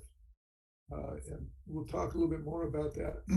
The Caltrans right-of-way is a space of land between Highway 1 and the area of what's referred to broadly as the Burnham Strip, where they're looking to put a park in, but there's a significant strip of land that's the Caltrans property referred to as the Caltrans right-of-way. And currently it's used for Surfers Beach parking. You see a little bit of that in a picture coming up shortly. We'll look at a project that's being brought forward by the Granada Community Services District. They have some pretty detailed design work. We're both expecting that they will bring it forward to the county for a coastal development permit, and would look to see the MCC invite them to a meeting to update us. And again, that date for final review, not final review, it's really at 2025, there has to be some action just to state updates where things stand with that in an interchange between Caltrans and the Coastal Commission. So looking at this, I've imposed the plan for the Granada Community Park and the Community Center, put it on top of the earlier maps, and so you can see specifically where it resides. It's a fairly extended park, and at the left side, you see the community center, which is now the Wilkinson School, the Wilkinson daycare school. In looking at the impact of bike lanes, as well as the parking going on here, within I'm not going to go into any detail about the park itself. Again, we're looking for them to make a public presentation. But they are moving the parking in their area a little bit, and they're reducing the amount of parking there. The area where we see today people using Surfers Beach Park on a dirt lot that extends from Obispo all the way up to the highway is actually in two sections. The section closest to the highway is called the Caltrans right of way, and it can house as many as 20 or 30 cars on a really busy day. And then further in is the Granada Community Services District dirt area for parking. That's to be removed, moved forward, repositioned a little bit, and probably the number of cars that park there would be somewhat reduced. You can also see in this picture the cars lined up on the shoulder, and it's quite possible that with bike lanes there, that parking would not be allowed. And again, these are some of the details of the multi-asset project we're looking to get further input on. Okay, so there's projects, and let's see here. I think the way I have it. So basically on this slide, I'm pointing out all of the different organizations that come into play on these projects. I'm not trying to put it out in detail, but when you're close to the beach itself, you have Caltrans and their work, and you have the armoring they've done in the coastal trail, and as you move further in to look at the different activities affecting street parking, parking lots, etc., in the forthcoming park, there's quite a bit of things that will impact this area and need to be looked at in more detail. So where this leads us going forward is, did I get this? Oops, yes, okay, is we have the multi-asset rehabilitation project, which has activities going on that need review. Also, with the phase one of the multimodal parallel trail complete to Coronado, the next phase of that trail would going from Coronado to Capistrano. Earlier parts of that project have gone through the Caltrans right away, but in any event, a project needs to be initiated to start that. That's one of the high priority projects put forward in Connect the Coast side, but there's no work that's been started on it yet.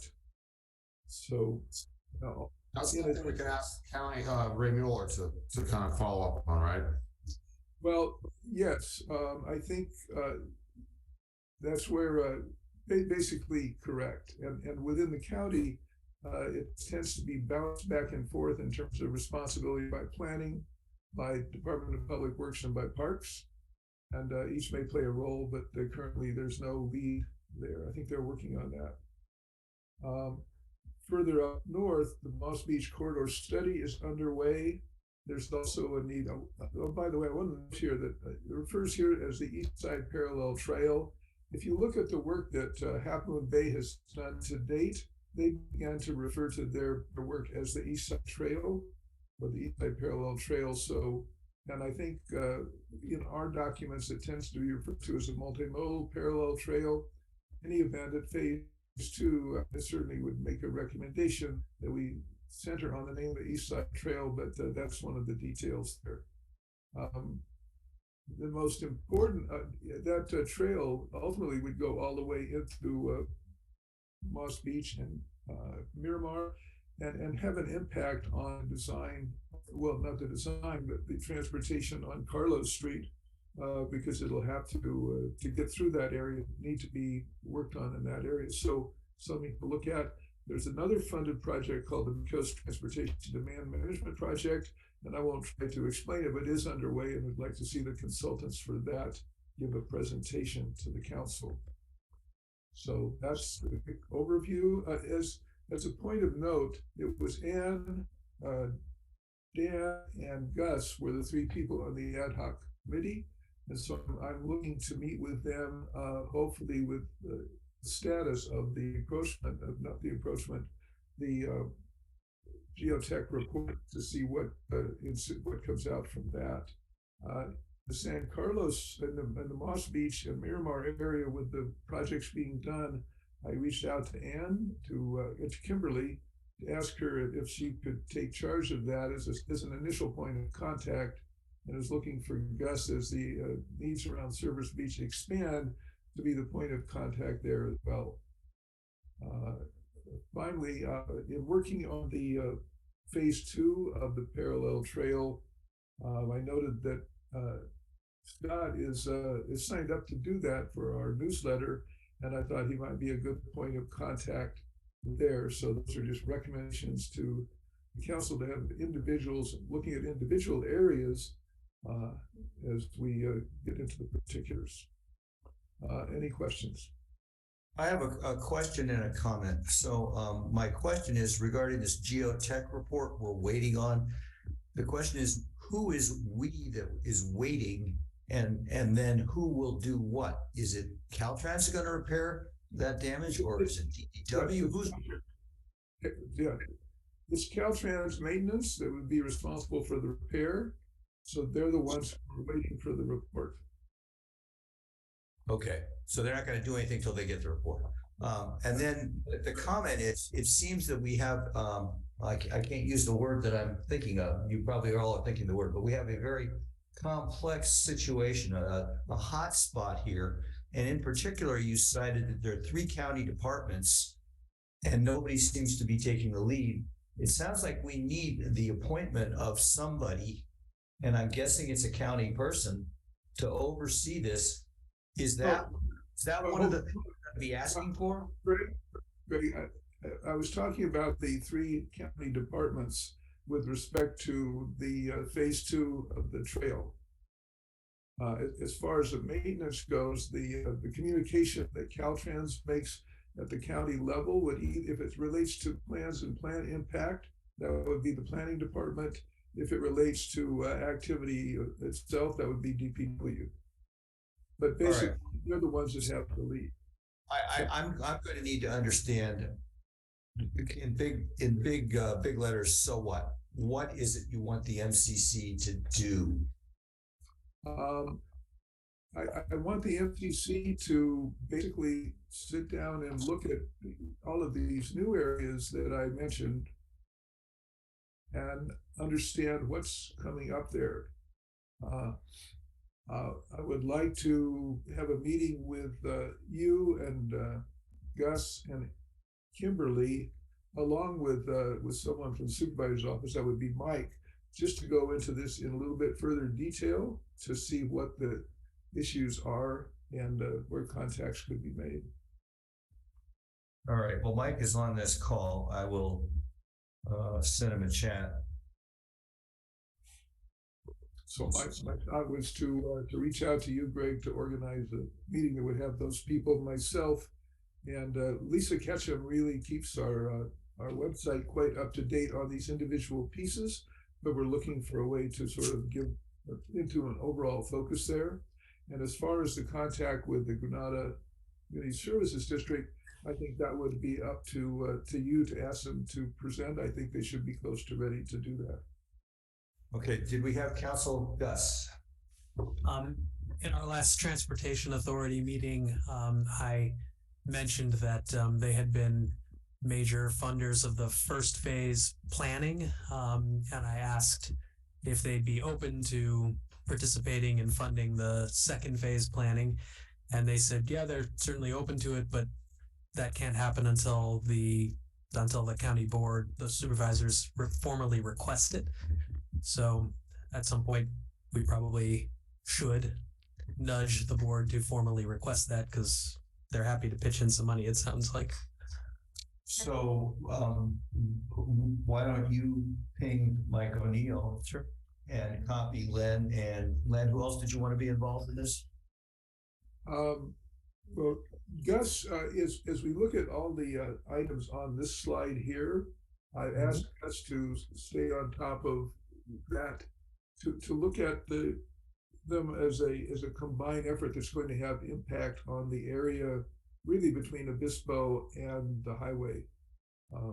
So just taking those one at a time to decide what the status is. Now the right of way, as Gus noted, we need to get that initiated.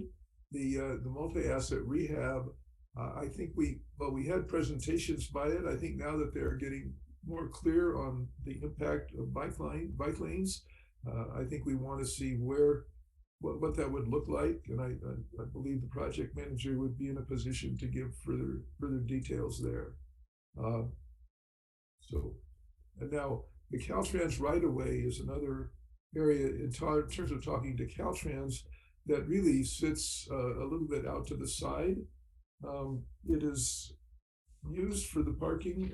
It was used for citing the multimodal trail, but access to that parking would be required to change if they put the bike lanes in, because currently it's not set up to it's ad hoc. They have to have a complex crossing there. Yes. What's that? They'd have to have a complex and dangerous crossing for. Well, Caltrans.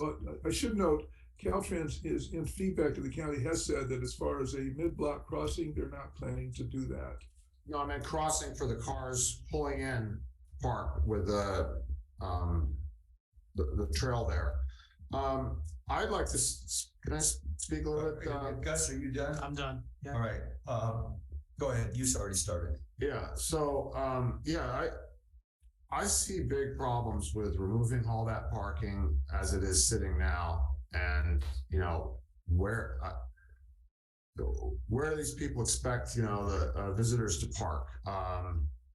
The highway's already full, so I've always been had some concerns with that plan of removing the existing parking lot and replacing it with a grass field. Well, So Dan, just to break your in two parts. There's parking that's done in the Caltrans right away. we're running out of time, and I just want to go through a couple things really fast without being interrupted, please. We got an email, Greg, from Rob Montera. Did you receive that? I haven't gotten it yet. It just came in. It just came in tonight. There was a Rob who talked to me at the booth. Anyway, so it's got like public a comment via email. Would you like to read it? Well, it didn't come in time for public comment at the meeting, so. No, it's a comment for this agenda item. Oh, it's comment for this agenda item? I don't have it. Maybe you could bring it up and read it then. You don't need to read the whole thing, just punchline there, Dan. If or how it relates to what you're saying. Yeah, well, as far as Len brought up a lot here. Okay, so his comment specifically kind of ties into the Moss Beach assessment, and anyway, he's requesting that the MCC requests a feasibility study for an underpass, a pedestrian underpass. That's the guy who dropped by the booth. Yeah, in Moss Beach. Okay. So there's. I don't have the email. Would you forward it to me, please? He sent it to the MCC. I don't have it. Okay, well, you'll get it, I'm sure. So, yeah, the GCSD parking lot being removed, that's, the Harm District, they've essentially whittled down the parking at the new Surfers Beach bathroom project. They whittled down that parking lot to about nothing. I think 6 unrestricted parking spaces. The rest is on the highway or in the middle of the highway is where people will park. That's just not, I don't see how it's gone this far. That's all I really care. Okay. And as far as the multimodal trail, that is specifically something that we will talk to Supervisor, second time I did that, Supervisor Mueller about. And I think he'll be on board, but things like that take time for planning. Other council members there? Len, thank you very much. You actually answered a number of the things that I jotted down to ask you, so great. Before the Wilkinson School, people get upset with hearing that there are schools closing. It's not the Wilkinson School, it's the Picasso Preschool. But what I wanted to, you've obviously done a lot, you're involved in a lot of things. One thing I just want to make sure, and I think you're dealing with it right now with your presentation, is that you don't represent anything as the policy or the position of the MCC unless we've actually taken a vote and made it be our policy. I know you're asking for our support and for our help, and you've been asking for us, and we haven't been necessarily giving it to you. So I'm here saying, yes, please ask us even more insistently to make policy statements so that you can represent us well. So thank you. Well, thank you, Claire. And that's why I pointed to Gus and to Kimberly as far as the Moss Beach area and the El Granada Surfers Beach area to be point people. We need to be careful that we're not going outside of the Brown Act too, when we have many, many people involved in these things. So hopefully we're keeping that in mind as well. Got that covered, I hope. That's an issue I have a concern about because. Kimberly, are you done, Claire? Yes. Okay, Kimberly. Sorry. Len, yes, thanks. Great presentation. That concern that Claire just raised, you mentioned 3 or 4 different groups of people with overlapping. But Kimberly, and I'm a little worried about that. let me explain just quickly. Basically, I look upon Gus and you and Greg at this point to look at the overview and then decide how to break it up for more particular actions. But you need to, that allows you to look at the whole. We have the one ad hoc group that was just looking at the damage at Surfers Beach. As I said, I hope that'll make its final report at the next meeting. But broadly speaking, the whole Surfers Beach / El Granada area that I've highlighted here is really a singular item. And I know that all the groups that have looked at the parts of it are concerned. So that's something where I would look Gus to take a lead and then figure out what kind of group to bring together there. And then in Moss Beach, that would be you. Okay, I guess I'm wondering, should we consult with the lawyer just to make sure that there's no issue here? Because the group that you described as presiding over the big picture still has interaction and is overlapping with the people who are delegated different activities. So I just like some confirmation that. All right, so what I would like to see then, before we do that, is I'd like to see in writing what it is these groups and subgroups currently are. And I don't think I violated any Brown Act because I haven't participated in any meaningful discussion on this other than to coordinate Len's presentation of slides, okay? But I would look, who's gonna give us a list of the groups and the subgroups? Are you, Len, gonna propose those? Or Gus? What? That's me. Okay. Send us what you have as your partitioning of the topics and the assignments. And then I guess I'll talk to Gus and Kimberly and we'll decide what's going on. Claire, I'll involve you as we do the agenda planning and so forth. I don't see a problem so far. Okay, I just want to emphasize that I don't have a problem with this, but I want to make sure it's okay. So the other thing I want to bring up is that with the sea level rise issues and the one shoreline proposal that we have that will be coming up in July, there's going to be some overlap in the issues that surrounds in this. Yeah. So we need to be aware of that. And I also noticed that Supervisor Mueller this past week prematurely stepped out with a position on that. And we need to keep that in mind as well. So there's like little overlapping things going on. Okay. And I take it, Kimberly, you're volunteering to be on in any subcommittee or group that touches the shore. So I think we're going to go over that in the retreat. Okay, good. Process. All right, good. All right, Len. Just a point to clarify. Sure. A point to clarify with what Kimberly brought up. That is the impact at Surfers Beach, which is driven primarily by the jetty itself, is one type of erosion. And the erosion by the sedimentation of sand, moving it around, etc., is another.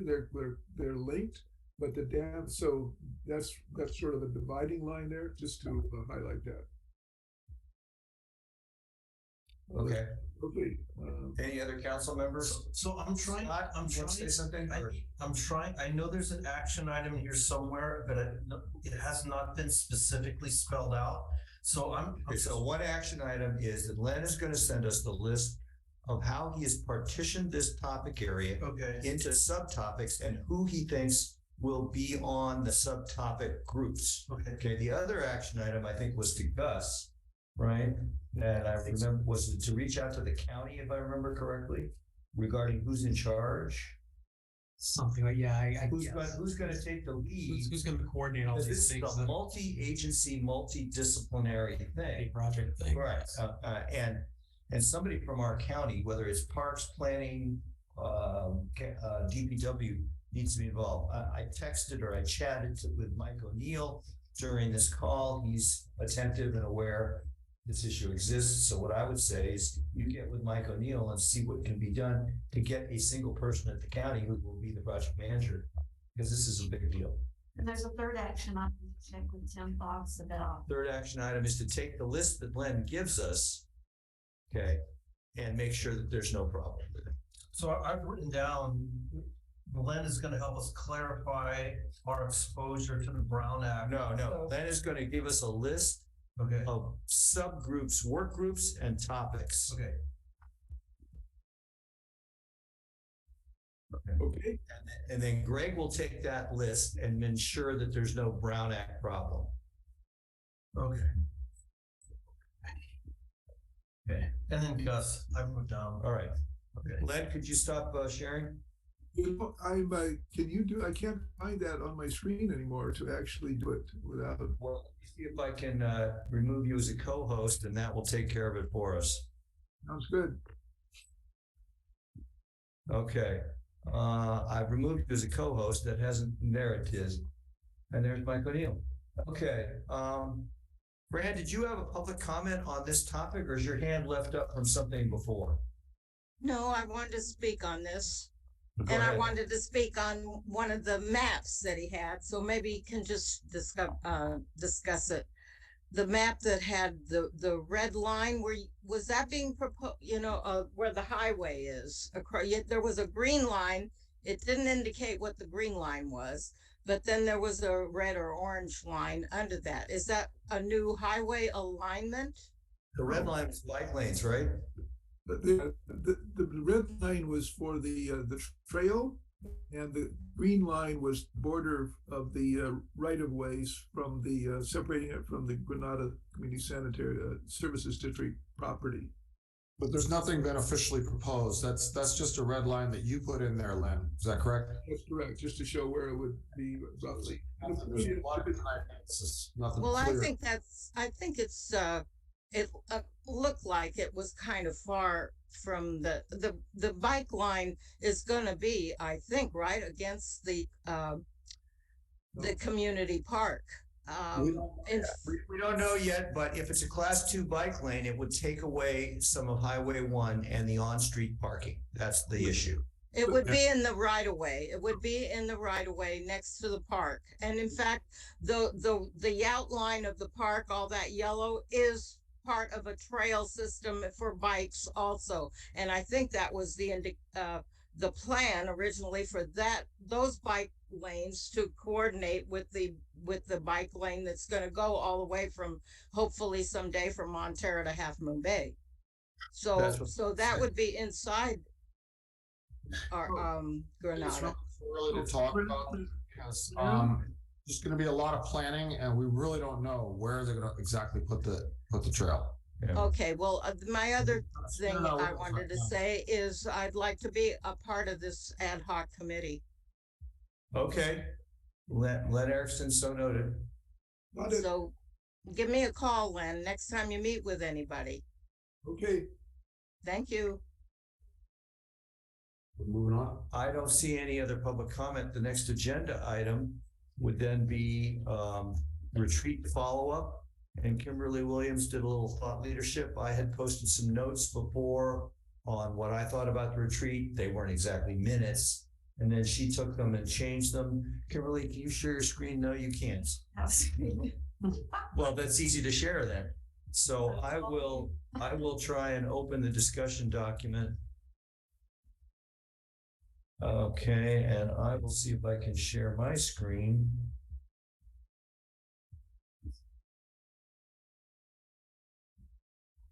And the question is that working? Yeah. Can everybody? Can you zoom in a little bit? We'll find out. How's You that? can probably make it full screen, but that works. On my computer, it is full screen. It works for me. Okay. Yeah, I can't get rid of that stuff on the side. I'm not in charge of that. On my screen, that is not on my screen. Okay, so you want me to? Go ahead.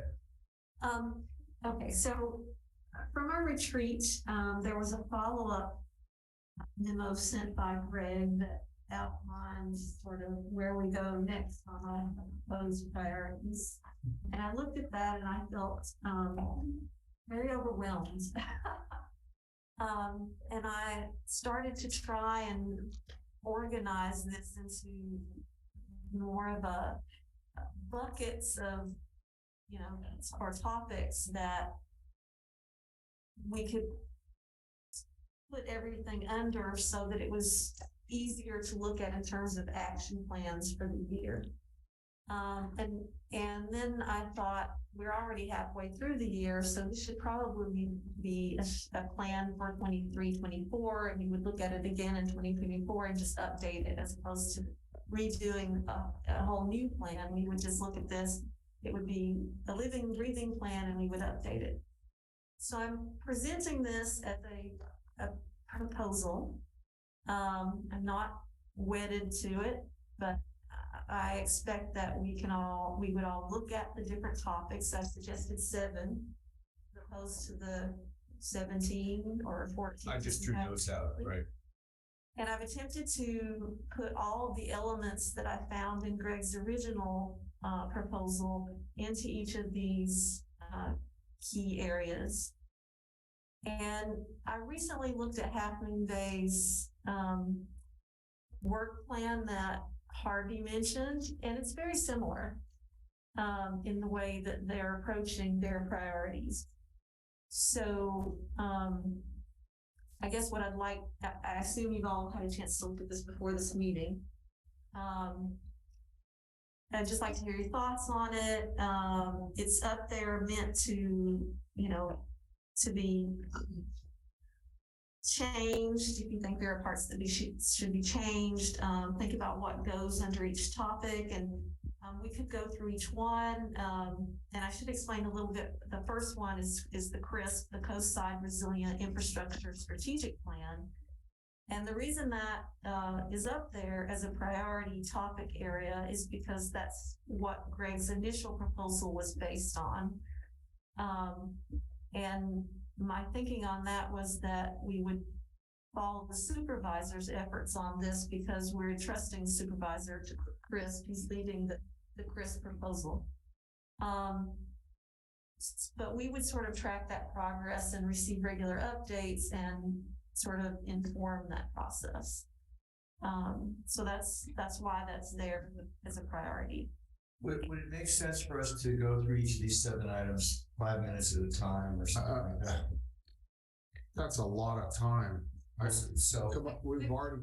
So what are we going to accomplish with this session? So I guess what maybe we should do, since everybody seems to have looked at it already, is, does this seem like a good idea?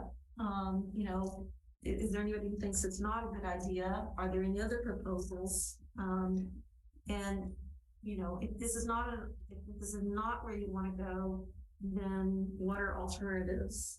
And if this is going in the right direction, then how would you like to change it or modify it? How's that? Yeah, that's great. I mean, as she said, it's going to be a living, breathing document, and it's good enough for me. Now, there's a couple minor things. I don't want to take time right now because we're getting, you know, we have other stuff to go through. But I like it as it is. So I would make a few comments. One, thank you for organizing, providing the taxonomy. That's great. I remember acknowledge that I did talk with Dan and I got his input on some things, and so this reflects that. Right, and Michelle Weil had done a similar effort a few years back also, so the organization is good. I would say 2 further things on CRISP. And I don't know, did I email you all this just before the meeting? But Ray Mueller wrote me that there's a presentation tomorrow night at the Office of Emergency Services where the funding for a CRISP consulting study is going to be discussed. What I don't know is what Ray Mueller thinks CRISP is. I helped him come up with the acronym, and certainly he was working right away on getting a redundant fiber through the Lantos tunnel for Comcast. But as you saw in the telecommunications report, there was battery backup and lack of generators and lack of performance and lack of coverage. I don't know that his definition of CRISP is going to match our definition of CRISP. So we'll find out a little more tomorrow. And I wrote him today, and maybe we'll get a chance to talk to him if he's not too tied up on Friday night. So when you say take the supervisor to follow his efforts, I'll partly agree with that, depending on what his efforts end up being. We do need to reconcile that, but I see Mike has his hand raised, so maybe we should. Okay, let me make my third comment. My third comment is every one of these things, we should either have a deliverable or agree we're not going to have a deliverable. Okay? We did a telecommunications report. I'm working on a stormwater report. I don't know what we're going to produce on transportation, shoreline. The reports to me are kind of useful. Letters are nice too, but the report collecting a fact foundation, assessing what the decision criteria ought to be, making a recommendation, to me seems a more powerful statement. But we need a deliverable or agree that there is no deliverable. And that's the end of my comments. I agree with you 100%.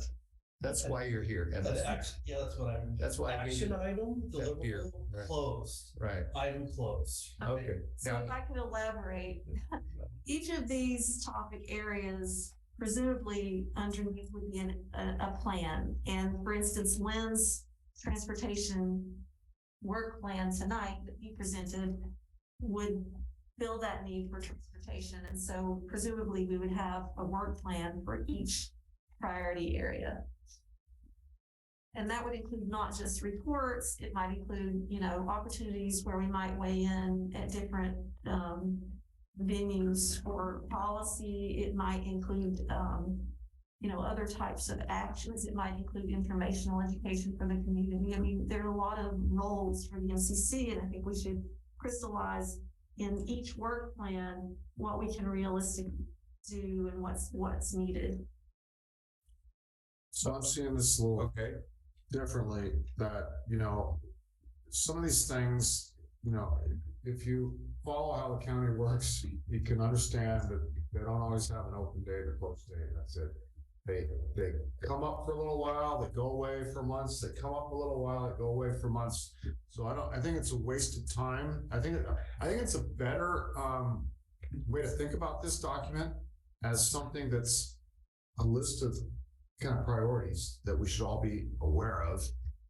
And when we, you know, something comes up, you know, dig into it a little bit, and pay attention to some of these items, you know, when we're away from our regular meetings. And if we learn something, it's just kind of a list of things to be aware of. And like I said, they'll kind of pop up and then pop down and pop up, and some will come all at once.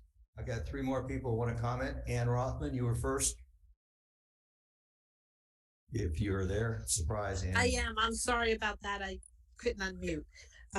Yeah, so I think this is a great guideline. And like you, I agree with you, Greg. I think it's something that you should be focused on what can be done now, and really focus on those things, and really you're right when you say the deliverables. That's exactly what should be focused on, because even with this list, it's still a lot.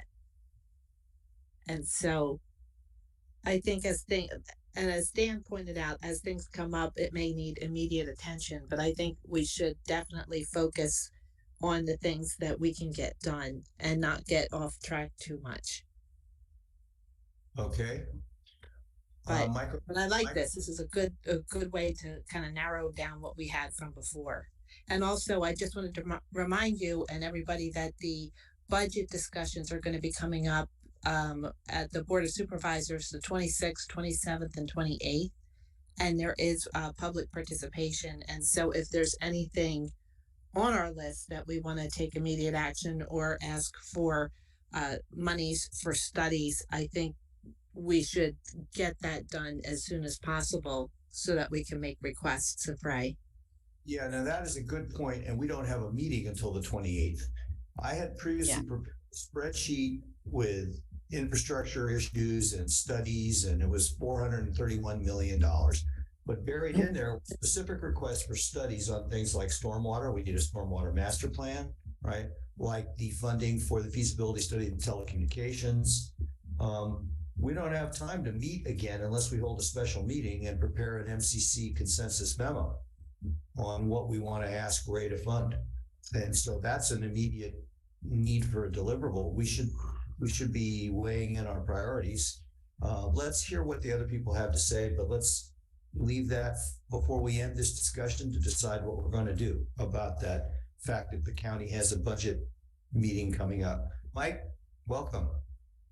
Hi, sorry for being late. There was a scheduling conflict for, another needed a supervisory event. So anyhow, I was going to make the comment that the CRISP is on the emergency management agenda tomorrow for a study for I think it's $200,000 for a study on the coastal resilience project.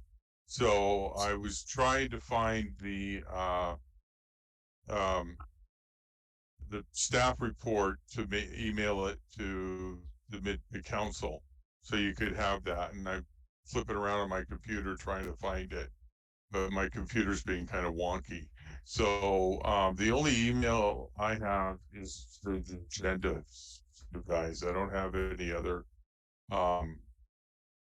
emails, so I'll be trying to send that to you in the agenda so you can see what the description of the CRISP plan is for tomorrow night's meeting.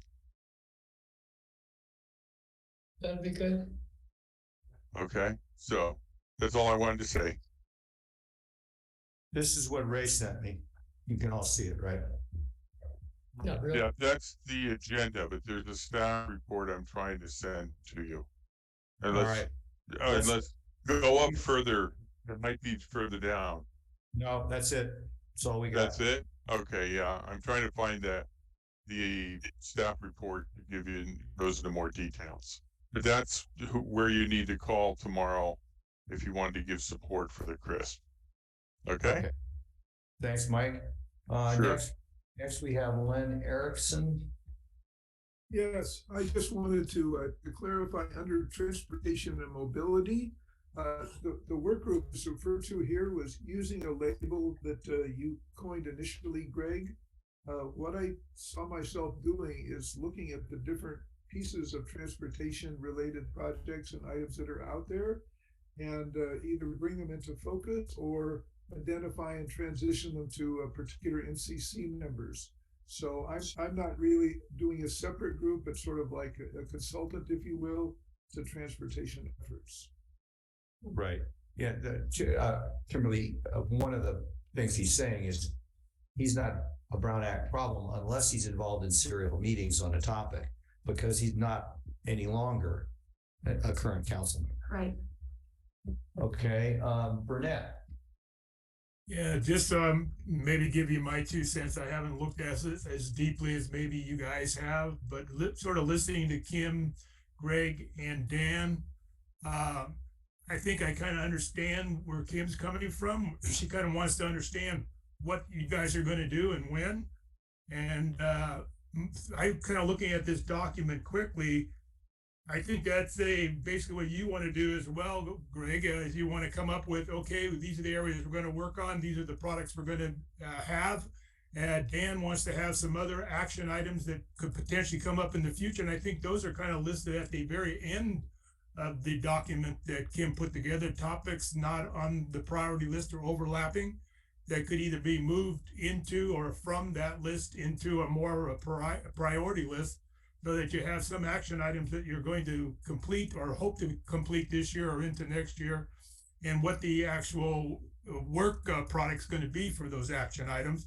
The other items kept in reserve as they come up. Just a observation.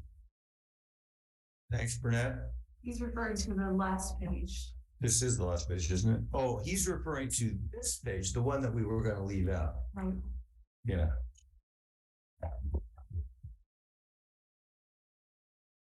Well,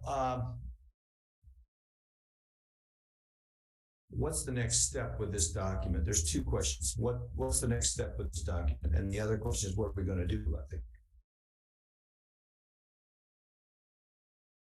As far as this document goes, I'll be happy to. I'll probably put this in a spreadsheet, add a column, or 2 or 4, and in one of those columns, I would nominate what I think a deliverable is. And a lot of the columns, I won't nominate anything. Okay, so that's one thing I could contribute, and I could pass that around for discussion, but it would have to be a whole council discussion. Now, we could have a subgroup meet on this. That's another option. Who would want to be part of a subgroup working on enhancing this document? I would want to say something. Yeah. I'm not voluntary. This feels like an overall planning document that basically you should be in charge of. Right. And you could send it around and say who has interest in each of these things, and we could all put that for your information. So there's no Crown Act violation. Not just individually respond to me. Yeah, and then I think you might want to use this, as you talked before about involving other people in these agenda planning meetings, that this might be actually a big overall agenda planning tool, where you look at and see what can we do this year in terms of putting different things on the agenda. I think that's in your ballpark, and you could select a group of people to work with you on that after you get input from everybody as to what they're interested in. All right, so if we could take the notes, what I would agree to do then is I will try and turn this into a spreadsheet and add some suggestions, pass it around for everybody to comment back. Once I get that, then I'm probably going to talk to Kimberly, since she's going to reorganize things anyway, and we'll see what she wants to contribute. And I'll look for a third council member to participate as it relates to, crisping it up. And then we'll bring it back to the council at the next meeting, June 28th. Sounds good. Because this, again, it's going to have to be revisited a little bit all the time. Okay, so do we need? I don't think we need to talk about every meeting, though. I mean, this is now what, like the 8th or 10th item we're talking about the retreat. I think what most important though is we were gonna clean up the list and then forward it to Supervisor Mueller, right? That was one of the items. That gets back to what do we expect the county to do or help us with? Well, they were at the retreat, Mike. Supervisor. What do we want them to work on, right? Well, yeah, they should know what's important to us. And again, this is a living document. It can change, but at least it's something that they have, because the other list that was sent to them was just hard to digest. Okay. Yeah, and I just like to stress, this was meant as guidance. It's not a hard and fast, this is what we have to do. It was sort of meant to put structure into the things that we do so that we know where they fit and we know where we're headed. Okay. One other thing I'd like to bring up before we close this is the idea of our funds and what we spend them on, which as a new council member, maybe I don't understand well, but it would help me to see what our budget is for this year. I assume the MCC has a budget. No. And if we do not have a budget plan, I would like to suggest that we have one, because it's very hard to go to the county and ask for funds for things if we don't have a budget plan. Right. So we have $3,000 a year from the county, and we have, Dan, 14,000 in the bank. I can talk to you and kind of fill you in a little bit on that. So, but that is mostly for things like the booth expense we spent for last year, the printing and stuff we did this year, the software expenses, but I'll be glad to draft a budget and pass it around, but it's not going to be for funding studies or doing capital expenditures. We have funded the roundabout study. Maybe that's a question. Yeah. What do we spend our money on? The council agrees and agrees how money spent. But no offense, Dan, but our entire bank account wouldn't pay for a decent feasibility study for almost any topic. We're not gonna pay for feasibility study. That's my point. Yeah. There are things we want to ask for. We need to show what we have and what we spend that money on and what is needed to propose anything to the county to ask for money. And that's just standard. I'm going to disagree with your premise, but I think it's nice to do it, and I think it's responsible of us to have the budget. But I think it's sort of obvious that we don't have the money to fund the stuff we're going to ask the county to spend. We have $5. I mean, to show this is what we have, this Right. is what we spend. Okay. If we are serious about being taken seriously in the same room as city councils, there are things we need to do. And I feel like that's one of them. And, you know, to enhance credibility. So the action is for me to propose a budget. I got you down for that. Or Dan could give the budget. Dan, you want to be involved in that? I don't want to start having a conversation of pie in the sky expenditures. I mean, Okay, as no, the answer once is no. something comes up, Right. then we feel that we need it. So then Then we Claire- start talking about spending money for it. All right, Claire, if I could, I just enlist you to double check my work. I'm going to write down basically the traditional things we spend money on, most of which I know, and then you can help inform it to make sure I'm not off it. And can we bring up the topic of the fact that at least you and I both are owed money? Oh, yeah, we certainly are owed money. We have, All you have to do is submit. Well, I've submitted. You didn't send it What, to me. how we submitted? Send me an email. Give me a copy of receipt. I don't have a receipt, we've already decided I didn't need them. so he needs an email. $55. He needs an email with your explanation. Okay. And But you- copy me. Copy me. It's the first time you submitted anything, was it, in your life? Just let me know what it was for. Yeah, right. You don't have a receipt. These have gone on for a long time now. It's already June. We had floods and fires and all kinds of things. I don't have the pieces of paper, but I could, I agree. Yeah, send me something today. I would do that. So there's a thing called a no receipt, and you write on a piece of paper, it says no receipt. This is what I spent it on, this is the money, and you submit that. Mhm. And that's all I need to do, and that's, Send Dan an email. Right. Send Dan an email Yes. for now. Okay, what are we gonna do about the county budget meeting? I was asking, do we have specifics, because we have a time crunch? Is there something we want as action items, or is it undoable in the time frame? It can't be undoable because then they're gonna operate without our input. What does Mike think? He's not muted. We lost him. No, he's there. Mike, I'm here. I'm here. Well, I mean, to be honest with you, they've already been having budget briefings for the staff for the past month. So they pretty much have a budget, you know, I wouldn't say it's predetermined, but it's in place. I think if you want to get on an actual budget, you need to formalize the request, and then we take and maybe see if we can get something mid-year, if there's an allocation of some sort. So before you got started here, I think it was Heather Wilson. And I think that's the name of the person who was. Right, that was Heather, yes. So I had sent Ray a couple of emails, including a spreadsheet with all the potential areas of CRISP and the money we wanted to spend. And nobody ever discussed it with me as far as I could tell. I don't know where it went. That had on it several items. What I'm going to suggest is I'm going to go review that, pluck out the items that I think are potentials for short-term budget study. Okay.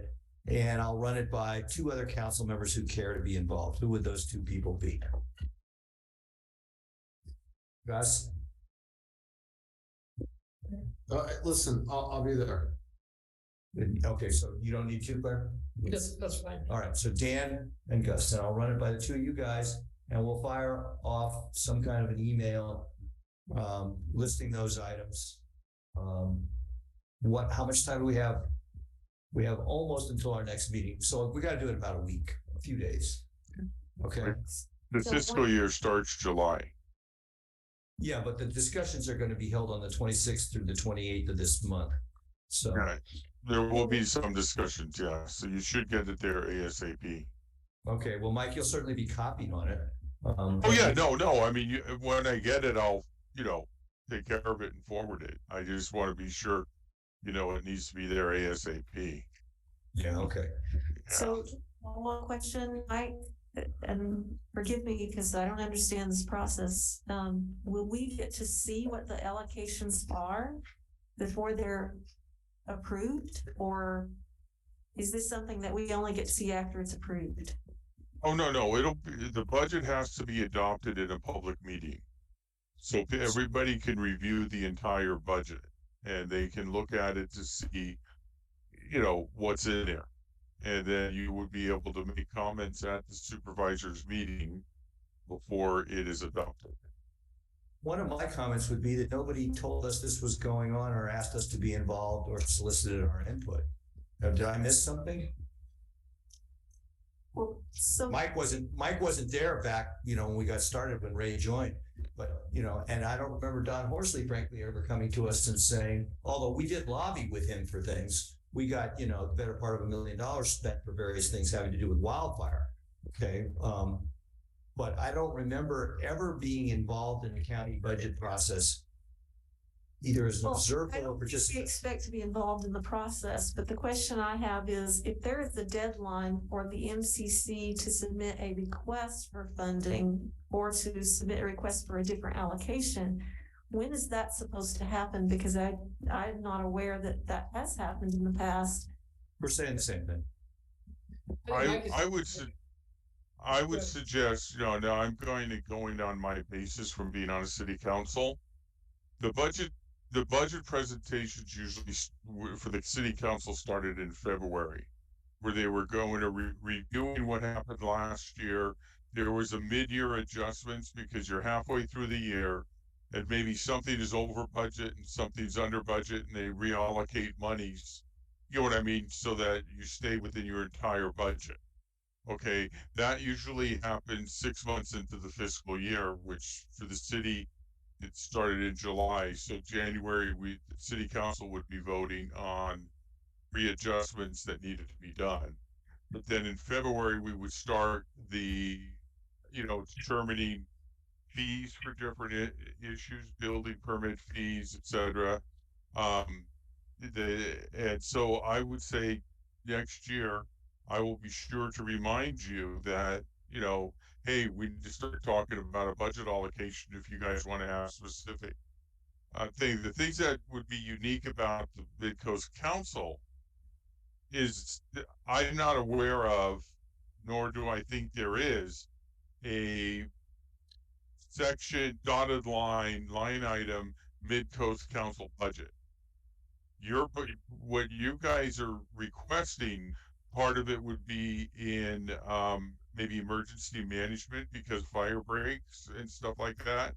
Part of it would be in the parks because of issues with Corey Park. Part of it would be public works.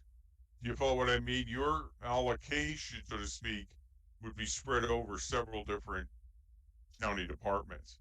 That's how I think it would happen. I think we follow you completely, and I think I see that as a problem.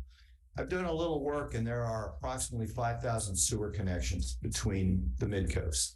And not, of course, everybody has a sewer or water line, but depending upon whether you think $5,000 or $10,000 of property taxes is going to the county from the Midcoast, because they're not going to a city, right? Normally, the city keeps 17% of your property tax. School district gets a bunch, but at $5,000 per property, that's $25 million in revenue. At 10. It's 50. Excuse me. So, I mean, the idea that we don't have a budget and don't know where our $50 million is going, to me, is nuts. What's the $5,000 figure you're saying?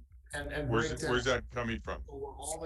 We know where all the money's coming, going, and then what percentage should be coming back. Is that what you're talking about? Yes. Because that's an in-depth conversation. It's going to take a lot of people with a lot of know-how.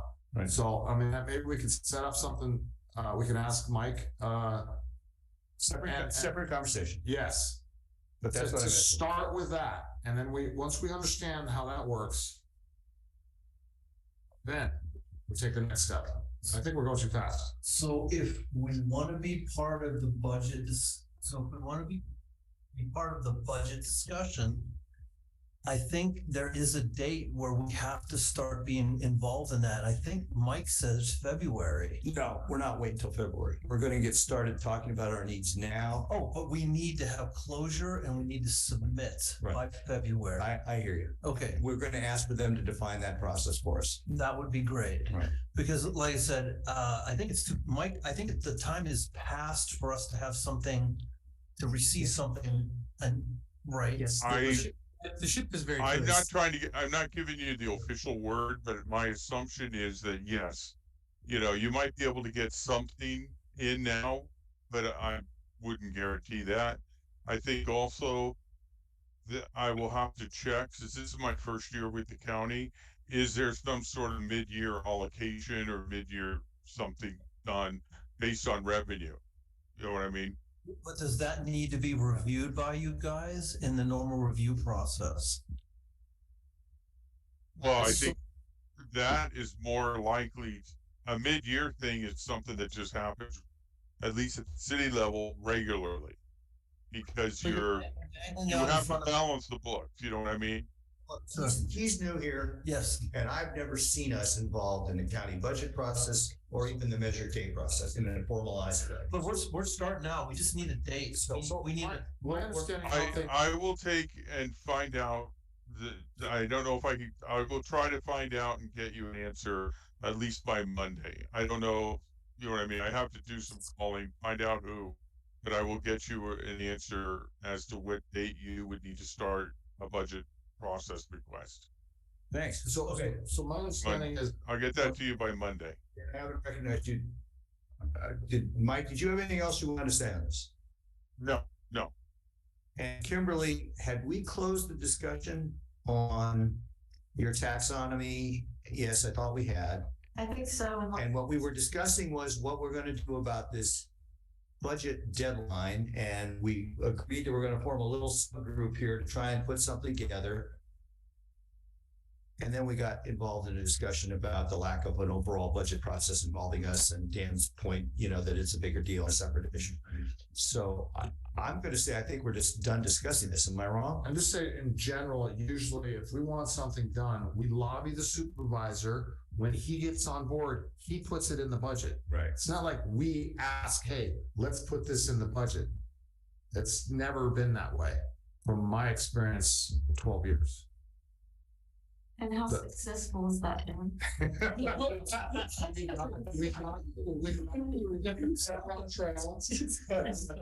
were successful. You're talking about money, you're talking about projects getting funded or the county writing us a check? What do you think? The question of both. So they give us a check every year for $3,000. Did you know? Does everybody know that? Yeah. Okay, so that's our Administrative expenses. okay. So that's all myself. Additional funds that come in for projects are separate and, The parallel trail. That's an example. okay. Okay, we lobby for work to be done at Quarry Park. Okay, they eventually spent money there, so we don't ask them to write. That's the way it usually works. So we lobby for the project to get done, and then they just I'm going to ask that we go back to the agenda. We are now. Let's keep moving. I think we have an extra item on the agenda. Dan wanted to pull the letter, which I'm going to put on the screen. The letter regarding the bill that, I hope this is the right letter.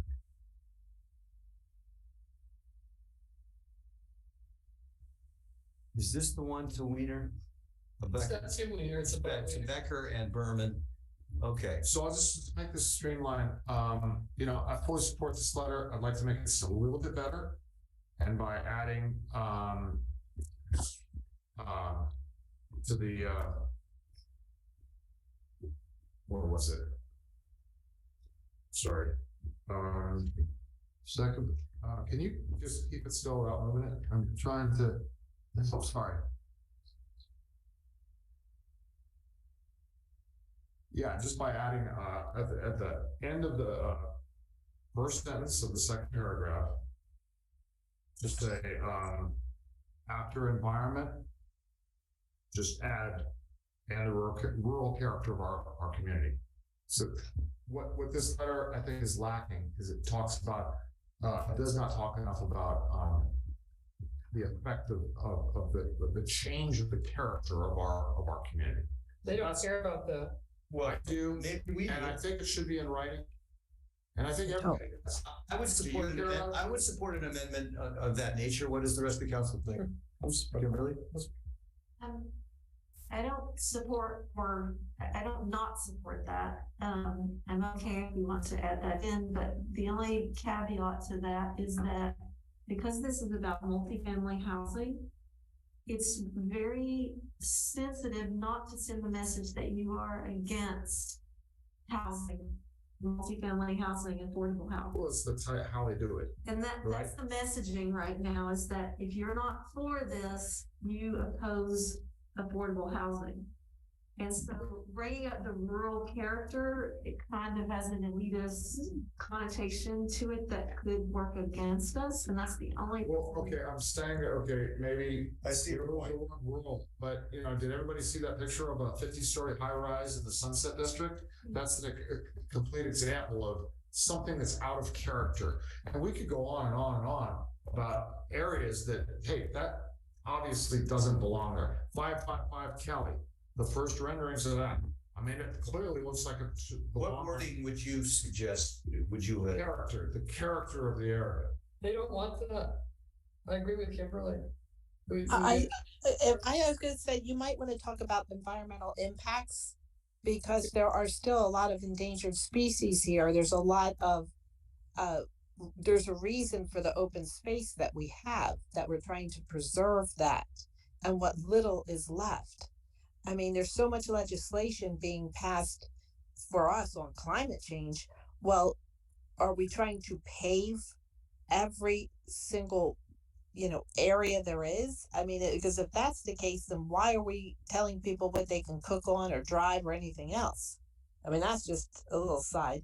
But just to let you know, at the last Board of Supervisors meeting, they were talking about the RENA requirements for affordable housing. And they said that the priority is to expand the affordable housing on the coast and to increase the density in the LCP for the coast. So that is a priority of the supervisors as well as the state legislature. So I just wanted to let you know. One of the issues that this letter, I think, addresses, and Kimberly, you can correct me, is whether the Coastal Act supersedes this bill that's going to the state or not. If the protections of the Coastal Act supersede this bill, then nothing much changes here. But that's not clearly stated, and that's what we want to have clearly stated. We don't want to get into tangents that they can attack us on. Claire is correct, and at the Coastal Commission meeting this past week, there were some various comments by some of the commissioners on that very thing. And so if you're really interested, I would encourage you to go and just take a look at that to see what the Coastal Commissioners had to say about the implications of this bill. Can you summarize it for us? I mean, it's what Claire said. It would essentially it would not, the Coastal Commission would no longer have the ability to stop some projects if they were going to have adverse impacts, because they would not have the authority that this bill gives to other entities would supersede that. Okay. And it would strip local communities of nearly all the important land use decisions. It also provides that if the federal government changes any of its approaches, we have to follow the federal government, and that will override whatever protections we have. That's really bad. Oh yeah. So we're in support of this letter. Dan proposed a change in wording. After discussion and listening to Kimberly and Claire, I would withdraw my support for Dan's amendment because I understand the sensitivity that you're talking about. What other people want to say about this letter? I say we vote on it. What do you say, Gus? I say we vote on it as is. Is that a motion and a second? Okay. Yeah. Okay. Second. So Scott moved, Gus seconded. We're gonna vote on approving this letter for transmission. And let me just check this. Kimberly, Can I make one comment, please? What's up, Mike? I'm sorry, we missed you. Yeah, I just wanted to give you a heads up that there have been proposals that if you do not, and this is more in line with cities, but if you do not make your read-in numbers and do what you're told, they are going to cut off funding for projects such as roadways, etc., and funding from the state projects. So that has been proposed, but it's not been passed. But I just wanted to be sure you were aware of that possibility. Yeah, nothing but threats. Thank you, Mike. Oh, yeah, no, it's very much hit you with a stick instead of a carrot. Yes. Kimberly? Just to follow up on what Mike said, yes, the reading numbers, but this bill 423 also goes further than that, and it makes it possible for if you do not meet your reading numbers, they can come in and then impose these developments. And one other point to this bill is that it states that a priority of the bill is to increase market rate housing because they felt that market rate housing did not increase enough under SB 35, not just affordable housing, which to me is also an important point. Okay, well, it's a big discussion about how sustainable the population of California is, you know, current water supply and affordability and so forth. That's a whole other discussion. I say we vote on this letter as a constructive step. Okay. Okay. Call it. Greg? Yes. Claire? Yes. Me, yes. Dan? Yes. Ann? Yes. Okay, Gus? Yes. Kimberly? Yes. Okay. So that's 7-0 to send the letter. Okay. By an absolute miracle, we are 2 minutes behind schedule. It's time now for council activity. I will mention, I thank you all who showed up at the booth. You know, especially Scott, who held my hand for a long time. Gus came and sat for a long time. We had I would say a small turnout at Emergency Preparedness Day, but I think our booth did better than the CERT booths that were next to us because we had a suggestion box and we had some thought-provoking petitions, which I won't talk in detail about, but I'll let you know about later. And we got people to sign up, you know, for a petition to, you know, go ahead with a local community fiber stuff and so forth.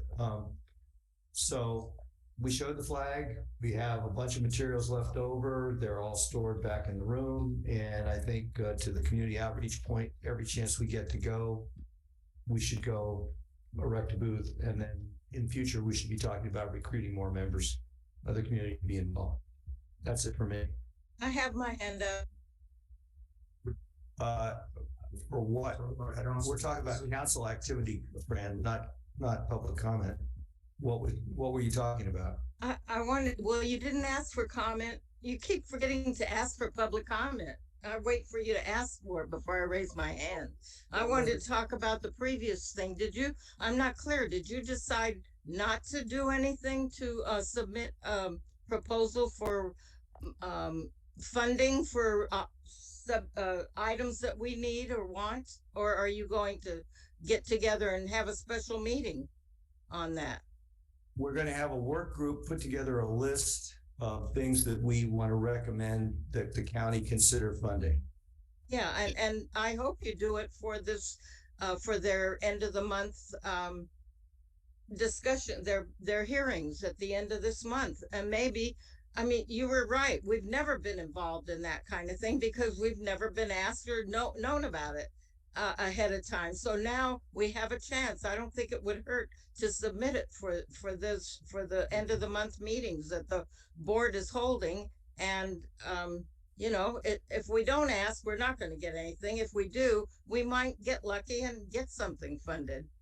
So okay. Yeah, the fire issue is one thing, and the flood issue are two major things that are important. I guess the roads and the multi modal trail, that kind of thing. Those are important issues that are affecting us. Okay, Okay, thanks, Fran. thank you. Other council activity? Dan? So, I want to bring up the agenda items, minor agenda items. Oh, yeah, go ahead. State your opinion on this. So, you know, like tonight's meeting is running late. I think we all agreed that we're shooting for a 9:30 hard stop. So there's a lot of agenda items that pop up. And, you know, if we take everyone and just, you know, off the bat and accept them, then, you know, we're just going to be having all this time agenda items and you know, maybe it's about prioritizing, you know, kind of reflect back on our list of priorities. I think that we just need to be careful of you know, scheduling certain items so quickly. Like for instance, you know, the dog park, it just came up and boom, it was already on. I think we just have to be careful. There's other items that are coming up, and I'm finding as a history every week there's like 3 or 4 out of nowhere. I got a couple important items that I need to have. One is I'd like to require. Well, we're going to do future agendas. It's just so I think of some possible metrics, you know, on what is the important, you know, what qualifies to be on the agenda. I think, you know, is, you know, ask, you know, can the council make a difference on this issue, and can a phone call to the right agency first? So, you know, save the time of it getting on the agenda. And that's just, you know, that's just for me. It's kind of thought of this, you know, in a half hour. I didn't really give it, you know, long, but I think we should all kind of think about respecting the whole council's. So do you want a more focused agenda?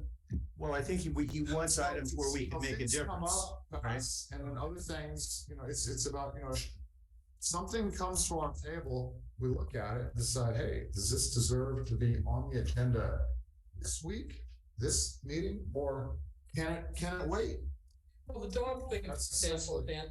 I mean, because right now we're taking time, we could be going home, but the dog thing was something that we were very much a part of, that pilot project getting started. We wanted a report. They had to give us a report. It had to happen. It's just. I'm just saying in general. Right. Yeah. In general. There's been a lot of things that we've been talking about and just, you know, kind of spinning our wheels, I think. In the not just tonight. In the past, there's just been I trust concomitant, more focused, more efficient. I trust concomitantly you would also emphasize that we should spend more time on the thing that we don't, which is the follow-up on the retreat and what we're going to do about things. Right. So we have more time for discussing deliverables and who's doing what, rather than just the important stuff. Yeah. Rather than information updates all the time. Okay. And then, you know, I'm the treasurer for the MCC, and I've yet to receive any bank statements. So I've discovered that they were set up as the paperless statement, and I asked to have that changed so that I would get the MCC would get mailed a hard copy bank statement. You don't Dan, I was going to tell you, I got the mail. I just got the mail, and I just got the statements. So I will be bringing them to you. Okay. Well, thank you. Yes, so, it just came. Thank you. I thought we needed to talk about that. Guess not. Guess not. Okay, nope. Thank you. All right. Okay. Future agendas? Yes. Oh, well, I was doing council. So I met with Rob Bertoli over at LAFCO just because I wanted to understand this annexation Miramar thing. It was a very interesting discussion, and I don't know how much everybody already, maybe I'm the only one who didn't know how the whole annexation thing works, but if anyone would like me to explain what was explained to me, I'm happy to do that for folks if there is interest. I mean, not this second, but like I can do it in a future meeting. I think the whole idea of the annexation of Miramar and the impact on our area is worth a discussion in coming months. I also know Rob and, you know, a little bit about this, so that's a fascinating subject. Very complex issue. Right. Take a while. Any other council activity? I attended a portion of the coastal commission meeting, and the only item to report was what we just discussed. I also attended Half Moon Bay City Council. I also attended Half Moon Bay City Council, and Harvey covered most of those, but the annexation issue was something that was sort of highlighted, so to be aware. Okay. Is it time for future agendas? I have down here that next meeting, harbor and shoreline issues. I don't have the exact title. So we're gonna pull that and put it on a July agenda because Lynn Matterman is out of town and he won't be able to present on one shoreline. Sorry. He won't be able to present at our next meeting, but possibly one of the meetings in July. Okay, we also listed here the impact of the Cypress Point housing development. I don't know anybody who's done enough homework right now to present at the next meeting. Retreat priorities follow-up, I think we should do more on that. Revisit what we just said we were going to revisit. Stormwater issues, I don't think I'll have the report ready. I didn't announce this in council activity, but I meet residents and I talk about their neighborhood stormwater issues. I've gone on walking tours, I'm gathering information. There is a problem on Montero Mountain. I've gotten a bunch of emails from constituents saying, in essence, that the county has ravaged the area with their work on the road. I haven't personally looked at it. I'm not prepared to make a qualitative statement, but I do know we have several people who've been involved, are concerned about what they did, may want to request remediation. And then there's a follow-up issue from the San Francisco Public Utilities Commission a few years ago when they chopped the top off Montero Mountain. And as far as we can tell, nobody's ever put it back. So I'm just saying there might be an agenda item on that, asking us to write a letter to support something. I don't know what that remediation would be. I think, Dan, we might have just handled your treasurer issue. I had treasurer issues down here for future agendas. Yeah, I think so. Okay. So July 12th, I'd like to request an agenda item, 7:30 p.m. Okay. I'll be Dr. Travis Longcore on the artificial light and how it affects marine wildlife and biodiversity and etc. Okay. Like I think Dr. Travis Longcore. So to turn this back on you, and I'm in support of this dark sky stuff, so don't misunderstand me. Turn it back on you. What's our action item going to be? How are we going to make it? It's going to be informational for now. Can we just leave it at that? Well, I'd like to see you lead a group. Let's define do the agenda item first. Okay. Step by step. Anybody else want to comment? You just said that you wanted us only to do things where we had an impact. What impact would you like us to have? Are you being, I don't disagree with you either. I'm just wondering if you want to structure it in a way that we have an impact. Well, the first level of impact is education. Okay, so yes, I want to have an impact for the council and the community to be educated on this particular information. I was gonna say, I don't know if you can see my hand, but but we also discussed as a group when we were discussing the Moss Beach Firehouse. That was a big topic of discussion, so I think it is very pertinent to that as well, since that will be a future agenda item and possibly letter. Right, and before we get to that, did you see the email that Jim Pruitt sent us saying they took a look at some of the harbor lighting and tried to tone it down? Right here in this bill. Kimberly? So in terms of future action, I think, and I also support the presentation. One of the things that I sort of brainstormed and put on that priority list was the possibility of proposing a policy from the county. And that's something we could lead on if we wanted, to propose a lighting policy. I agree with you. Yes, thank you. So it sounds like this is actually shaping up pretty well. I think we need the science, and there's a guy named Bill Sofke that Dan and I know, who also has things to contribute to that. Okay, but we do not have a harbor and shoreline issue next meeting, so we have space in the agenda. Greg, in the past, I've asked for an agenda item, and then you kind of forget. Do you have it written down that I really want this? But I'm asking you. No, I don't have it written down. I wrote it down. Okay. Yeah, I'm like Dr. Travis Longcoat, 7:30 p.m. July 12th. He needs to make a schedule commitment to this guy. That's why it's important. Yes, thank you. So we're good on that. Thank you. Well, it feels premature to me to say 7:30, but I guess you do, because you've got your people coming in July as well. And I don't know how that time need is going to overlap. That may need to be worked out. Well, we could ask Lynn for the meeting following that. It depends on how soon we want It sounds like neither one of them, they sound of equal urgency to me. Or maybe less equal, but so we're thinking, well, first of all, we'd have to see if One Shoreline can present on that meeting day. Where does this doctor live, Dan? Do you know what state he lives in? California. Okay.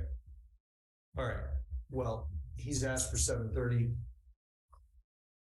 Okay. Len, I believe, also is going to have something for us on transportation at the very next meeting also. No, Len Erickson. Oh, I see. Okay. Yeah. So that would be 3 presentations at the July 12th meeting. Yeah. That'd be enough.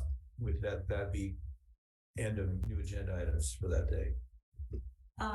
So when I communicate with One Shoreline, I'll let him know both July dates. Sure. In case he can't make the July 12th meeting. And we also could throw special meetings in, although they're not popular. But to Fran's point, maybe we need to have some. Oh, my computer just went dead. Are we okay? I move that we adjourn. Was that a second? Yes. I'm writing this. Yeah. Roll. Wait a minute, Rob has his hand raised. Just we're not rolling.